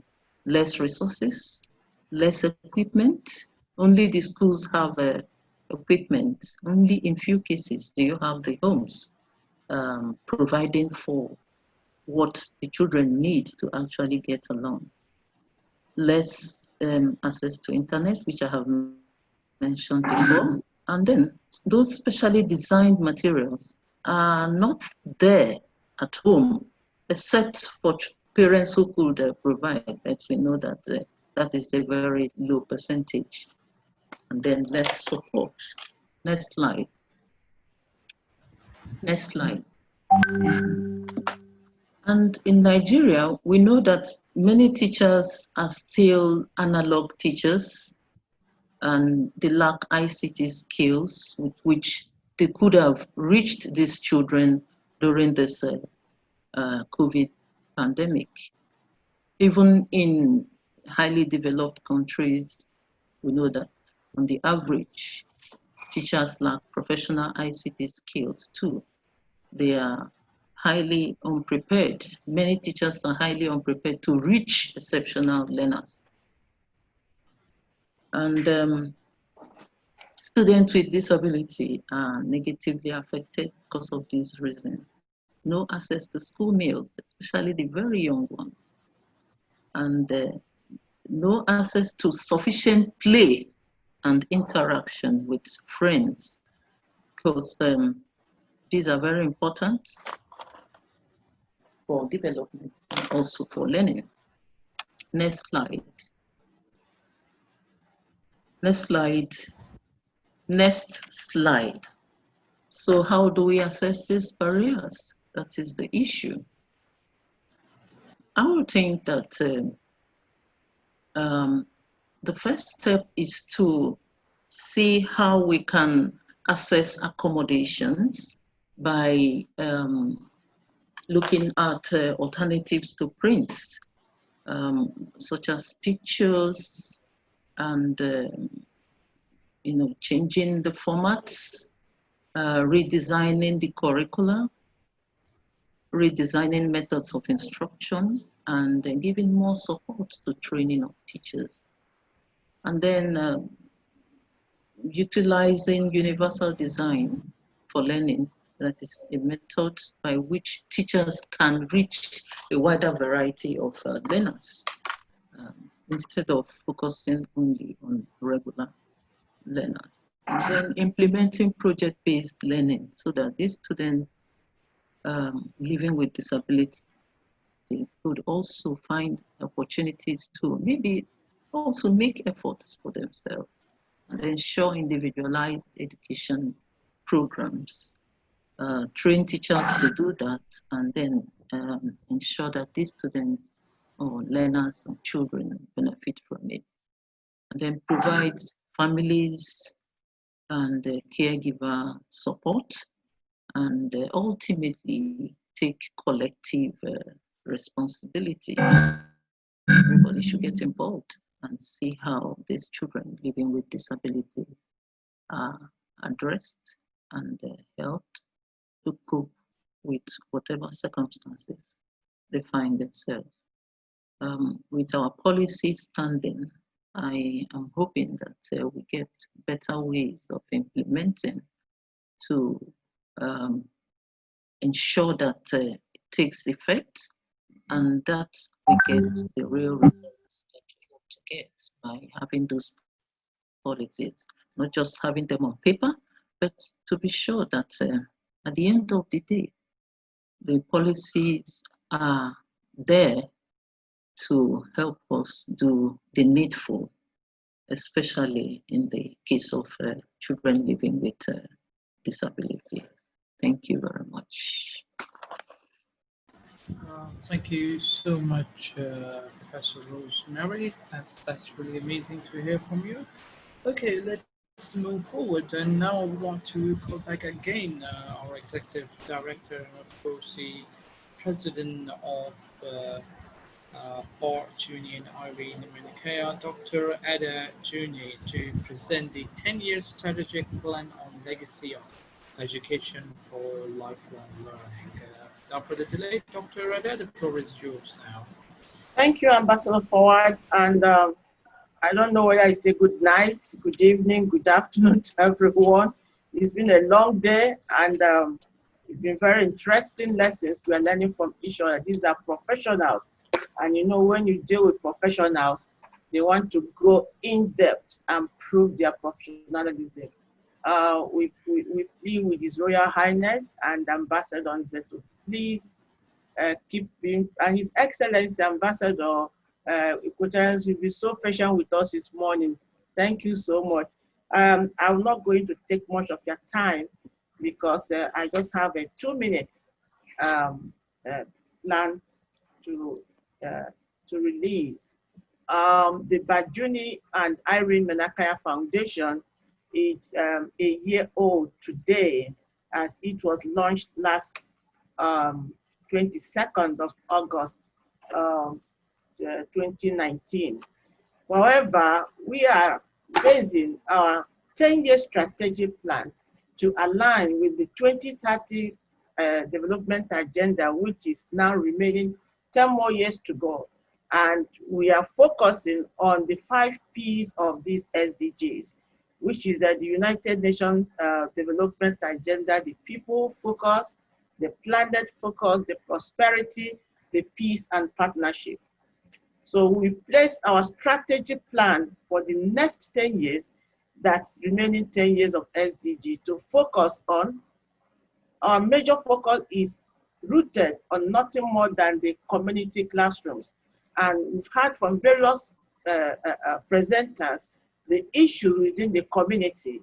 We have the disability, children living with disabled. We have teaching and learning resources which are insufficient, human personnel, training materials, learning materials, resources, learning environment, and even the setup of families. So these are very, very, very important to be the focus of this foundation in the next 10 years. So our rooted focus is the repositioning and reimagining learning situations in communities. And then we're looking at the pedagogy. Of course, this is actual things that even when you have various, all those listed challenges and gaps overcome, we still need to provide a learning environment that expresses the traditional strengths of cultural education while familiarizing effective pedagogical methods and tools to improve the quality and inclusive education for lifelong learning. We're also looking at scholarships. Of course, scholarship is a critical component of this organization because we have a lot of focus rooting our interests on the community classrooms, the less privileged homes, the vulnerable groups, and then the poor families in the community. So thinking about scholarships, support services, adopting of education of these people are very, very critical to the next 10 years of this foundation. Of course, we all know that innovation and synergy is also very vital. We had the presentation from the technological and online aspect during this presentation, that the foundation need to think of developing innovative activities and programs, localizing SDGs that advances its mission with focus on communal and human needs as identified by the project. And again, we are looking at the global reach. It's very, very vital. And this global reach will not only include things like global education or exchange programs, but an integration of the global aspect into the local community. And I was happy that Dr. B was able to point on all these things, and including the presentation from His Excellency, the Ambassador of Equatorial Guinea. So these are issues of trying to look at global reach. And within the African context, we are thinking about the regional reach. How can children in Nigeria integrate effectively with children from Tanzania, Uganda, Ghana? Because just sitting down in your local community to learn only about what is in your environment is also jeopardizing the sustainability and inclusive education for lifelong learning. So there should be need for global reach, and this is also our focus. And then, of course, we are looking at exchange education relationships.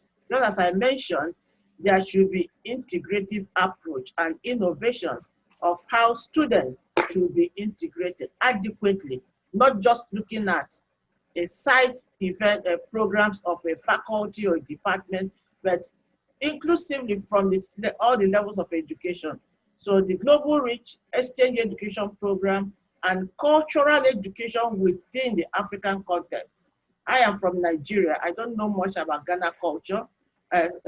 Samuel was talking about Tanzania. I don't know much about Tanzania. So these are very, very important that the foundation should look at. And then looking at all these things, we need to build partnerships that could support the visions to move. Partnerships that could also help in building the sustainability in the vision of the foundation, and also creating bilateral on inclusive and quality education for lifelong learning. We also have the vision of developing endowment partnerships with tertiary institutions across the world. When the first earlier formula mentioned, we're already in 2 institutions, and that's not just enough. We need to expand, since our global reach is within the African and also in the communities. So I thank you so much, and I hand over back to the moderator. Thank you so much.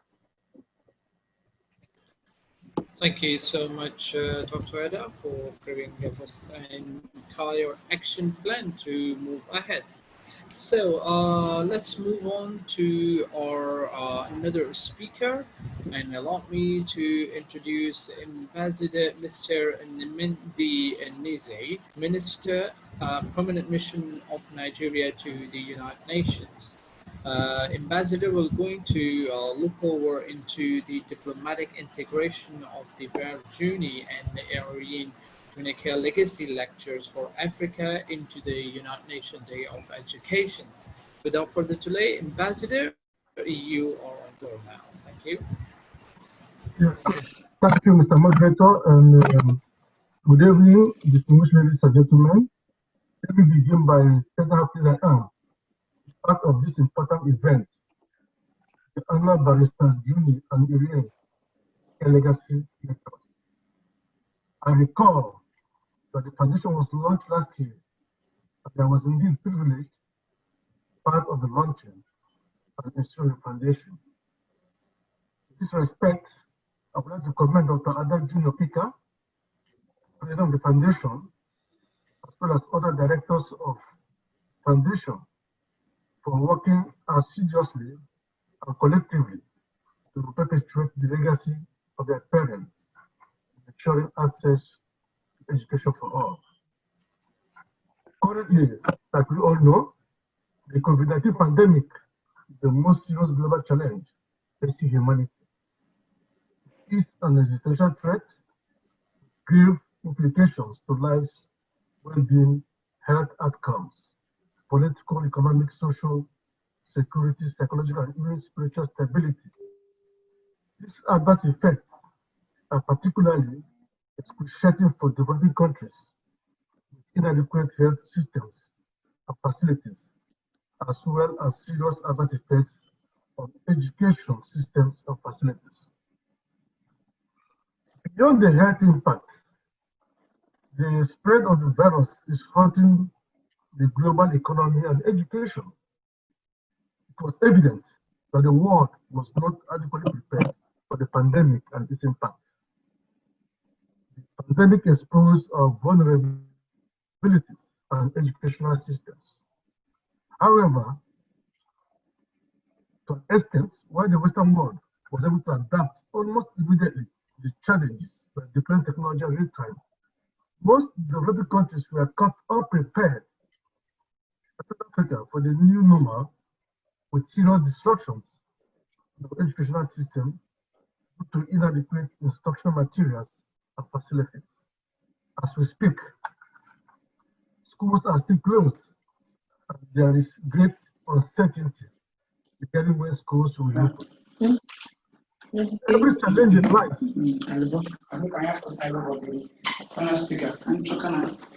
Okay. Every challenge in life comes with consequences and lessons. The pandemic has made it imperative for us to rethink how we do things in order to plan for the future. The deployment of technology in our schools today is no longer a luxury but a necessity. It has given us the opportunity to interrogate our educational systems on how to make learning much more enduring so that education can continue even in emergency situations like we're witnessing today during the COVID-19 pandemic. With barely 10 years left to the expiration of the global community's timeline for the realization of our collective aspirations as clearly articulated in Agenda 2030 of Sustainable Development, this event and the interactive dialogue on imagining learning in community classrooms post-COVID-19 could not have been more timely. That is why Nigeria, as the pen holder of General Assembly Resolution 17/25, declared January 24 every year as International of Education, I would like to begin by commending the organizers for their commitment in advancing the cause of education. On 3rd December 2018, the United Nations General Assembly proclaimed 24 January of every year as International of Education, the celebration of the role of education for peace and development. Spearheaded by Nigeria and co-sponsored by 58 other member states, the adoption of the resolution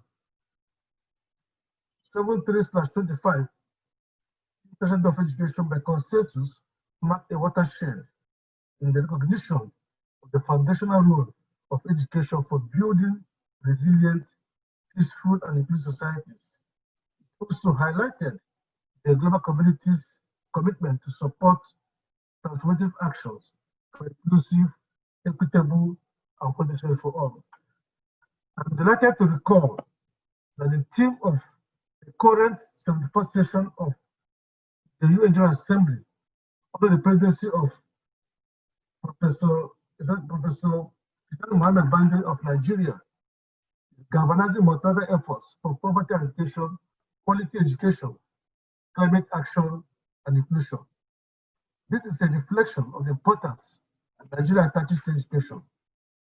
Through this theme, the global community was able to use this 71st session to focus on the value of education, on how to improve access to quality education for all, and on how to protect education from attack, as well as the critical role of education.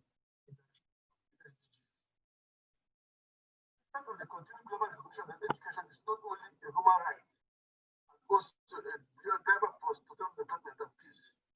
Progress in education for all has been slow. With over 263 million children are out of school. 6 out of 10 are not acquiring basic literacy and numeracy after several years in school. And about 750 million adults are illiterate, thus fueling poverty and marginalization. Every goal in the 2020 agenda requires education to empower people with the knowledge, skills, and values to live in dignity, build their lives, and contribute to their societies. At the same time, educated children and young people significantly contribute to poverty eradication, improvement of health outcomes, and promotion of gender equality, environmental sustainability, and building powerful, peaceful, and resilient societies, and realization of SDGs. Education of the needed transformation of human dignity and their social, economic, and political change. Thus, the young generation requires an education that equips them with modern skills and utilizes new technologies for their labor market, as well as soft skills that help them build socially stable communities through the promotion of good citizenship and respect for human rights. Furthermore, education holds the key to the needed transformation to uphold human dignity, promote respect for human rights, and drive social, economic, and political change. I would like, therefore, to call on all to discover anew the inestimable value of education as a tool for social development and to work in a concerted manner to support quality education for all. Without increased political commitment, adequate funding, matching capacity with needs, capitalize on the potential of innovation, notably technology, and leveraging on innovative partnership with the private sector, the world is likely to miss out on its promises to provide relevant. There's a lot of involvement in facilitating education for all, the collective efforts of every facet of society, the civil society. It is heart-wrenching that thousands of children across the globe, instead of attending schools, playing and doing other things children do, are engaged as combatants in armed conflicts. The vast majority of these children are abducted, drugged, brainwashed, and killed by force against their innocent and fragile will. The world must certainly harness the value of education if it is under attack. Yet, sadly indeed, in recent times, education has come under attacks from different sources and for different reasons, some of which are ideological, structural, climate change induced, as well as conflict related. We must make deliberate efforts to analyze the root causes of these attacks and also track them, not simply for the purpose of collecting data, but ultimately with a view to taking concrete measures to find lasting solutions. There is no contradiction whatsoever that education remains a significant aspect of development. It is the only fundamental pillar for unleashing the potential of the human mind. As development and growth in sciences and technology has revealed, human mind makes possible all development and achievements, from health advances and innovations to efficient public administration and private sector growth. And the only tool that has made it possible for the global world to reap the benefit of these innovations is education. While we have made progress towards a more accessible and inclusive education since the turn of the millennium, much work remains to be done in ensuring that education reached those that are farthest behind.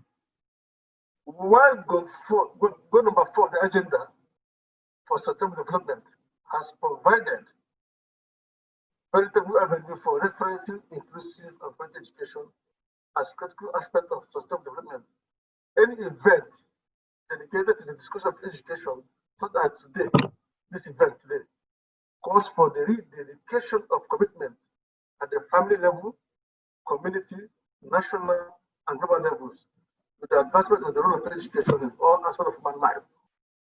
As stated at the World Economic Forum in Davos last year, and observed that educational gaps in the countries need to be refilled if economic mobility is to be kickstarted. Also, for future generation and world economy to benefit, education needs to be less rigid and link up more with employers. That is to say, our students must be employable, must be taught the right skills to be able to be employable. Therefore, linking education with skills acquisition is an important way of addressing the challenges of educational mobility and employment. While government holds the main responsibility for ensuring the right to quality education, the 2030 agenda is a universal and collective commitment. It requires political will, global and regional collaboration and partnership, and the engagement of all government, civil society, the private sector, the youth, the United Nations, and other multilateral agencies to tackle educational challenges and build systems that are inclusive, equitable, and relevant to all learners.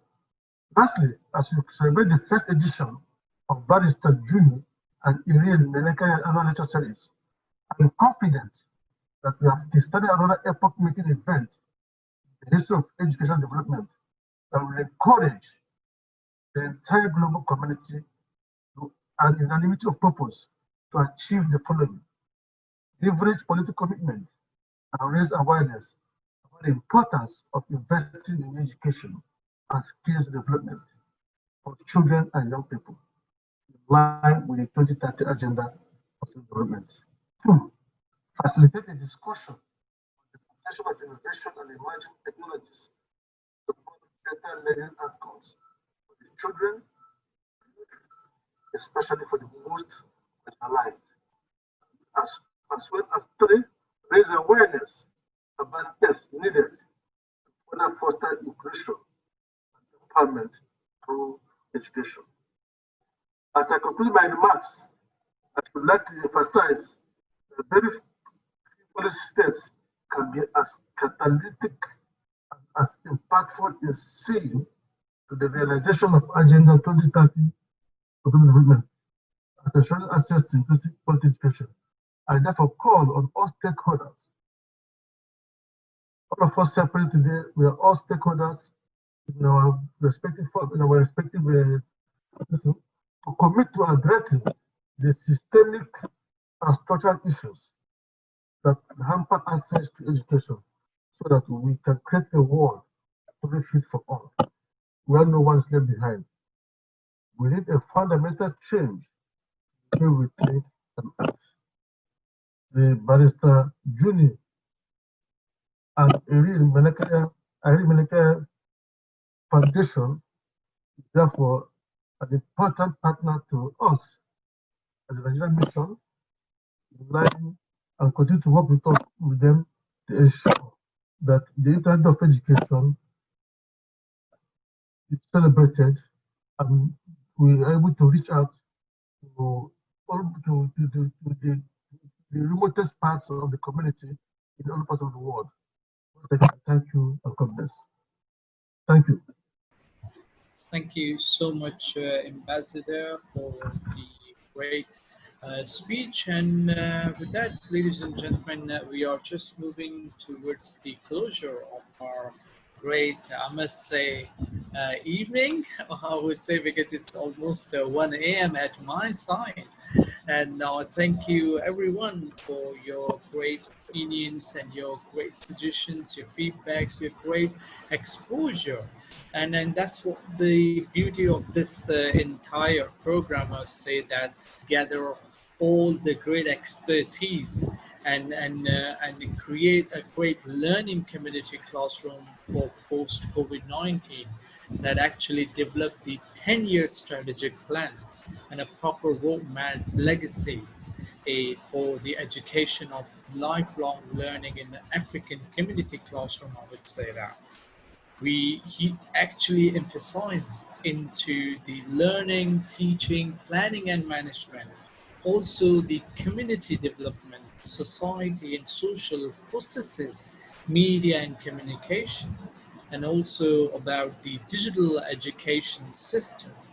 So that's the great outcome, I would say, for the entire program which we held today.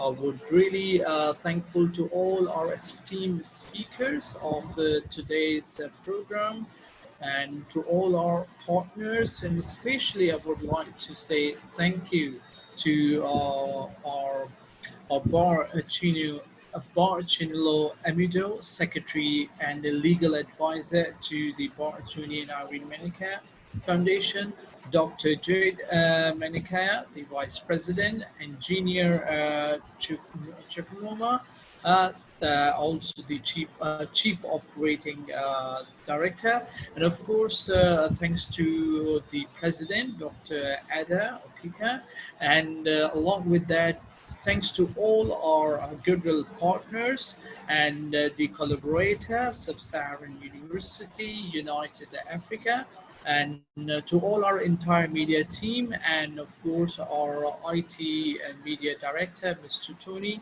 Thank you so much for your great efforts. Our partner organization, as I said, United to Serve Africa and Sub-Saharan Open University. Thank you so much for giving us the time and making possible with this great lecture ceremony, I must say, that really opened the doors and of course enlightened that COVID indeed is a challenge, but it's time to change those challenges into big opportunities to serve the society. Let's move forward. The last part of this great, I would say, evening now, to share some great video about that, and then we'll close our floor for this great lecture. Cheers, we are ready.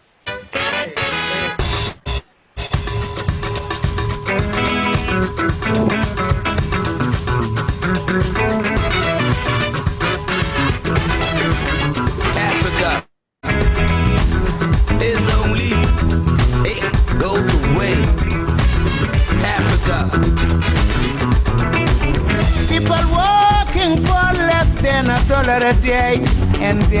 no answer to the hunger. And the poverty never seems to go away. They are asking how much longer. Let the children go to school, let there be no reason. They can get an education. I see the beautiful minds coming from miles and miles like butterflies. Let's see the thirst in their eyes. Time is ticking, it's ticking away. Hear the call for a true war. Yes, Aluta continua, there's no time to delay. The Africa we dream of, only it goes away. Africa, Africa, oh, Africa, Africa, If we teach our girls to read, a future generation rejoicing, rejoicing, and put a microphone in the hands of our sisters, hear their voices, know their choices. We have the power at this very hour to decide we're losing no child on the fight. That they will grow and live to see their 80s and live to see their babies. Time is ticking, it's ticking away. Hear the call for a true ball. Yes, I know that continua, there's no time to delay. In Africa we dream of, only it goes away. Africa, Africa, oh, Africa, Africa, oh. She puts his hand on her stomach, his other hand is on the heart card in his pocket. The doctor knows she'll make it. As for the baby that both parents created, sitting at the gateway, they're the new parents to be. It's a good day. Make such major steps in the right direction. We took the road less traveled by. We put hand on the reins of major sickness. No one bear the burden of the sadness. Time is ticking, it's ticking away. Hear the call for a true ball. Yes, I lose and continue, but there's no time to delay. The Africa we dream of, only it goes away. Africa, oh, Africa, Africa,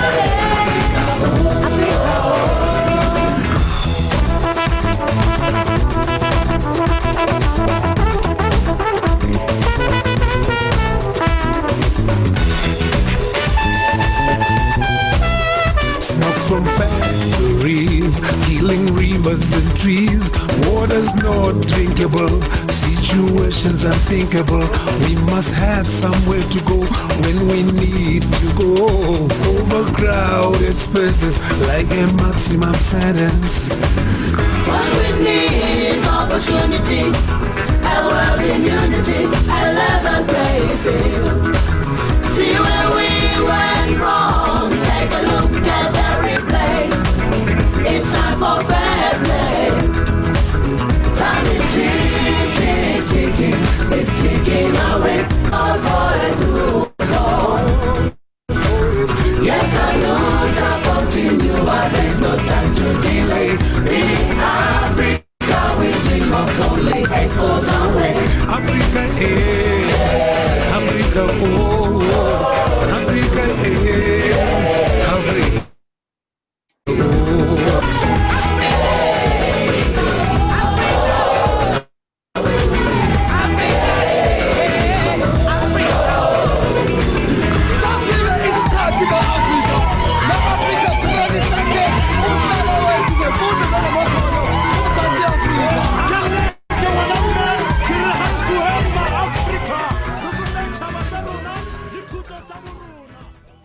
Okay, that's fine.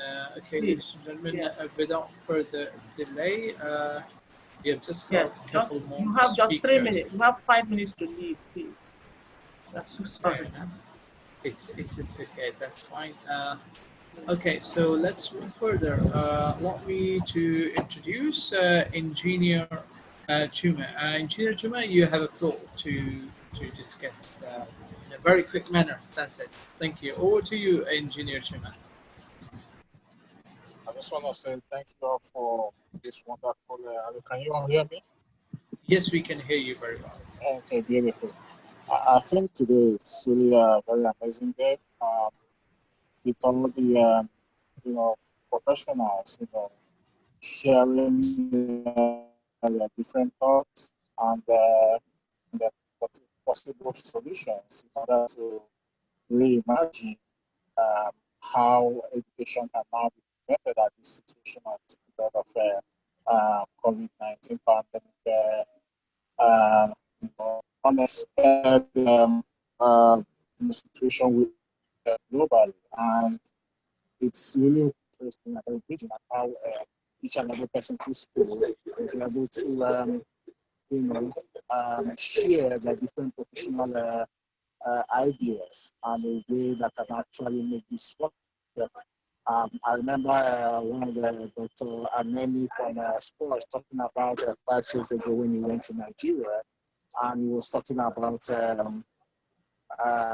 presenting this, and the first told him that it's not too early, there's no internet, there's no electricity, but okay, this is where we are today now. This is not something that can now become very important. So and the vision that by June and Irene Menakaya is all about the integration, education, especially in areas of rural development, and the importance of ability to be able to get all these connected. And one key thing I always say is that anything is possible, and that really kind of thing, if you all remember back in 1967 when the United States went to the moon, back then with the kind of technology being in possession at then, and they were able to land on moon at every millimeter per second and still came back to Earth, safely. I think that's really very amazing. I think that's true that anything is possible once we really, really put our mind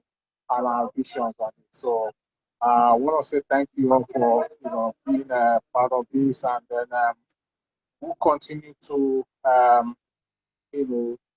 drive the vision that our parents have started many years ago, ensuring that education is reachable to every corner, every nook and corner of the communities that we all find ourselves. So I want to say thank you all, and it was really great hearing from each and every one of you, and thank you for the time, and we will hope that as we continue to move forward, we continue all to work together to make all that we've talked about, discussed, and possible solutions to be implemented, and their lives can now be positively affected. Thank you.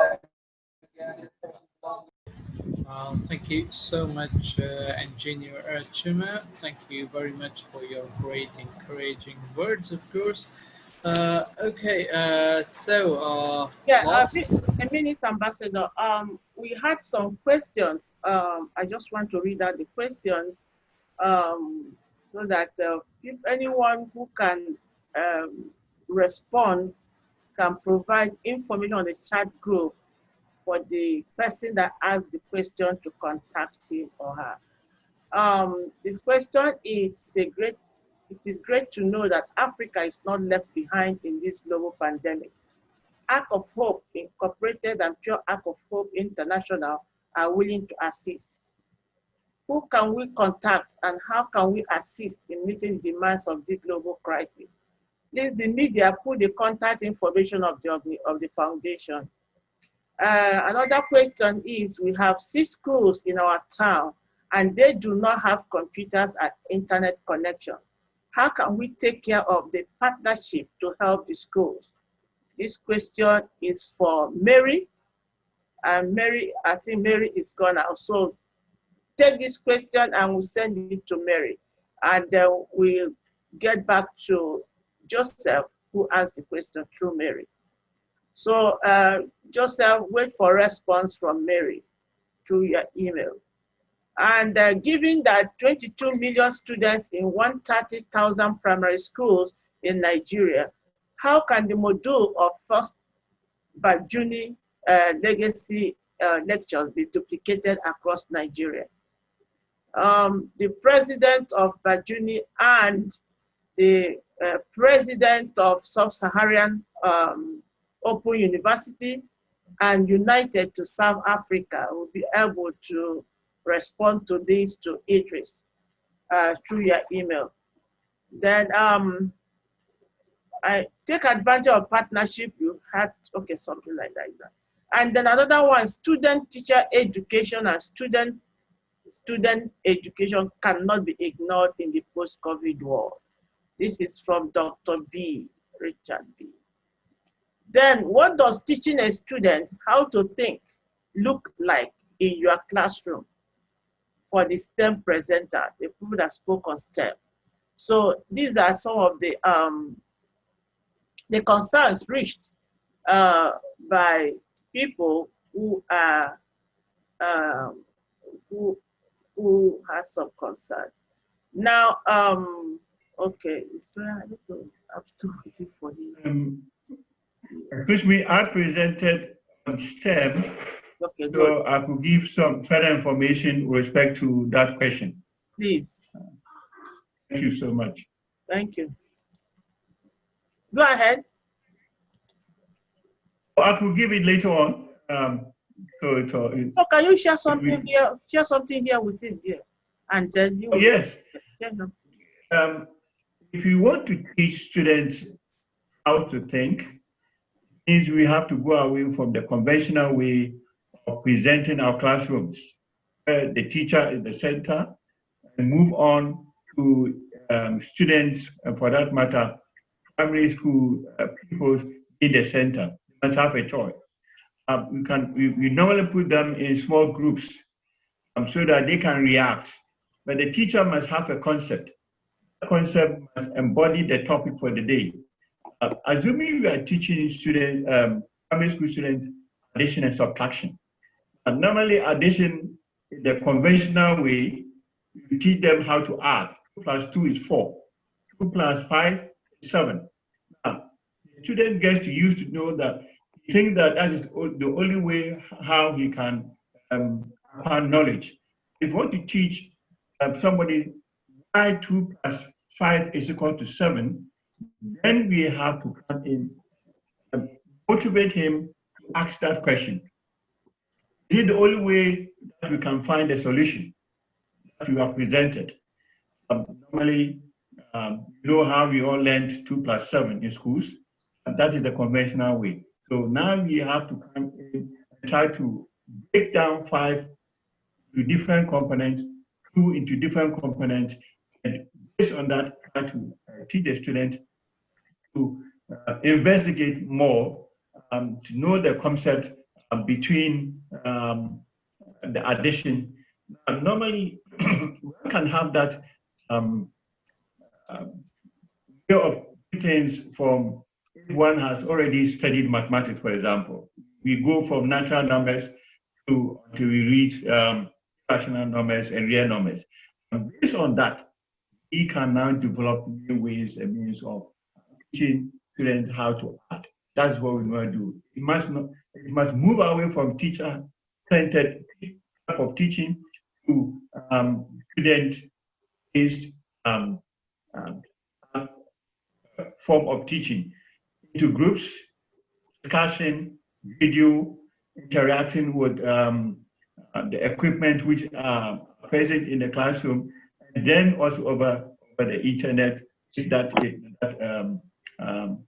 possibility is there.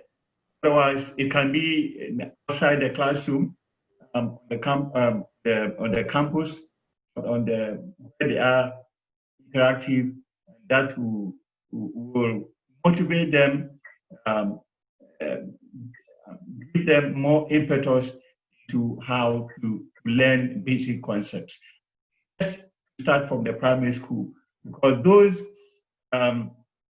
in universities already, I would say they are, excuse me the word, they are polluted.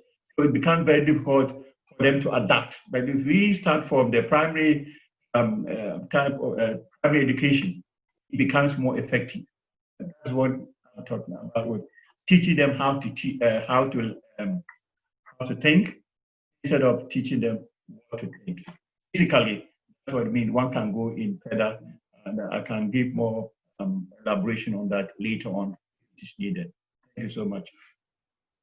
Please allow me to welcome Alibu Onitsha Ogudo, His Royal Highness Chief Ken Ivimu, and I'm sorry about the pronunciation. He is a Ijundu Clan Delta State of Nigeria.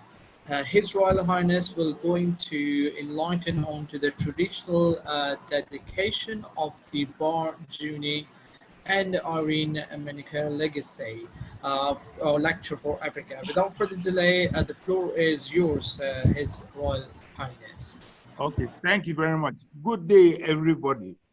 I'm not His Royal Highness. I'm a chief, traditional chief in southern Nigeria. My name is Chief Kenneth Iwelumo. I'm very pleased to be here.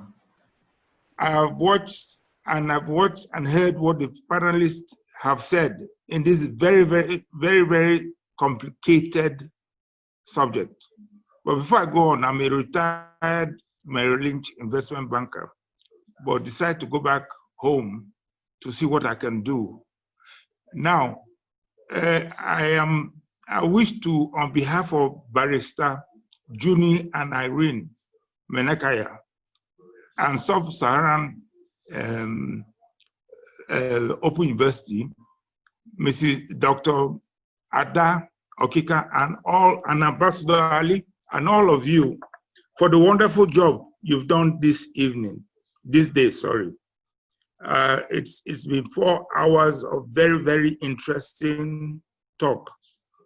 I wish to call our ancestors to bless all of you and to give all of you the wisdom, guidance, and fortitude to keep fighting for the African child, the education of the African child, which is critical. And this pandemic has revealed all the weaknesses in the system. Everyone here has contributed something very, very important and a lot of things to take away. I wish all of you well. And on behalf of the Kingdom of Onchubo, God bless all of you. Thank you. Okay, thank you so much, Chief Ken. I apologize for that, for your not repeating your actual designation. Please accept my apology for that. Chief Ken, thank you so much for giving us a very great honor, and of course we are really proud to have you. And once again, of course, I am very, very thankful for everyone to having with us and to give us a great pleasure, and of course to give us all your important exposure that you are carrying across the globe and giving us an enlightening under the light to giving a proper future to the child of Africa and the community for that. Okay, that's the end of our great lecture for today, and please don't forget to keep following us. We have started the legacy, we are move forward, and of course we all are Africa and serving the Africa the best we can. May God bless you. I wish you good luck, and I wish you a great evening, could be night, and especially for me it's morning, 1:30 a.m. Thank you very much. Thank you. Can you give us the video again as we log out? Of course, Dr. As you said, I will just do it for now. Yes. Here we go. Wow. Thank you, everyone, for your time, for your patience. Chief, thank you. Woo.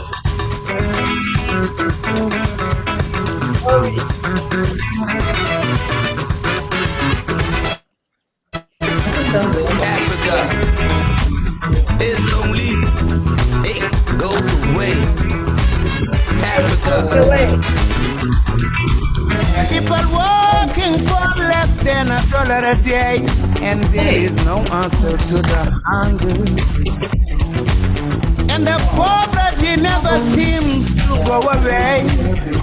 They are gotta ask you how much I love you. Let the children go to school, let there be no reason they can get an education. I see the beautiful minds coming from miles and miles like butterflies. Let's feel the thirst in their eyes. Time is ticking, ticking, it's ticking away. Hear the call for a new war. Yes, I'm ticking away. There's no time to delay.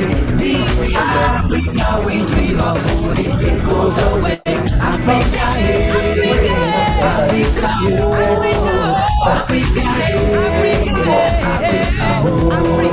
If we teach a girl, read a future generation, rejoicing, rejoicing, hold a microphone in the hands of our sisters, hear their voices, know their choices. we have the power at this very hour to decide our little love child in the fight.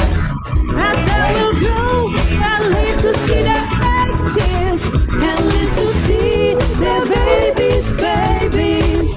Time is ticking, ticking, it's ticking away. Hear the call for a true call for a true. Yes, I know time continue, but there's no time to delay. Big Africa, we dream of only echoes away. Africa, hey, Africa, oh, Africa, hey, Africa, She puts his hand on her stomach, his other hand is on the heart card in his pocket. The doctor knows she'll make it. As for the baby that both parents created, sitting at the gateway, they're the new parents to be. It's a good day. Make such major steps in the right direction. When you go round, let's drop a by. We put high on the reins of making sickness. No one let the balance of the sadness. Taking away in the call for a true call. Yes, I will not continue. There's no time to delay. Big Africa, we dream of only echoes away.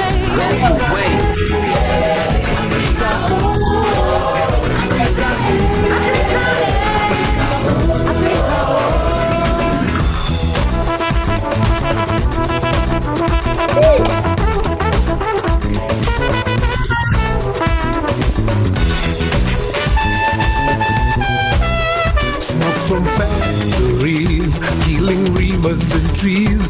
Water's not drinkable, situations unthinkable.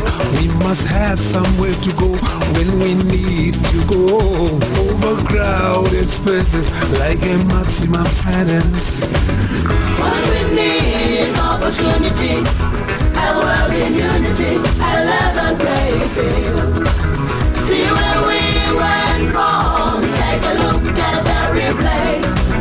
It's time for fair play.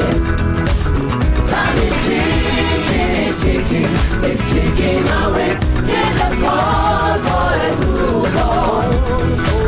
Yes, I know time continue, but there's no time to delay. In Africa, we dream of only echoes away. Africa, eh, Africa, oh, Africa, eh, Africa, oh.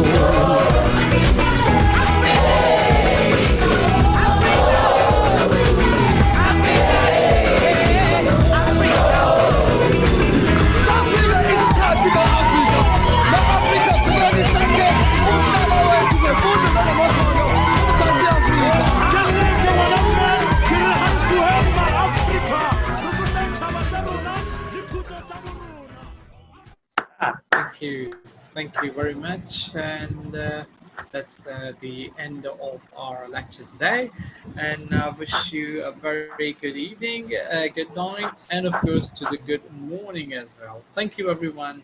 Have a great day too. Thank you very much, and God bless you everyone. Goodbye, good night.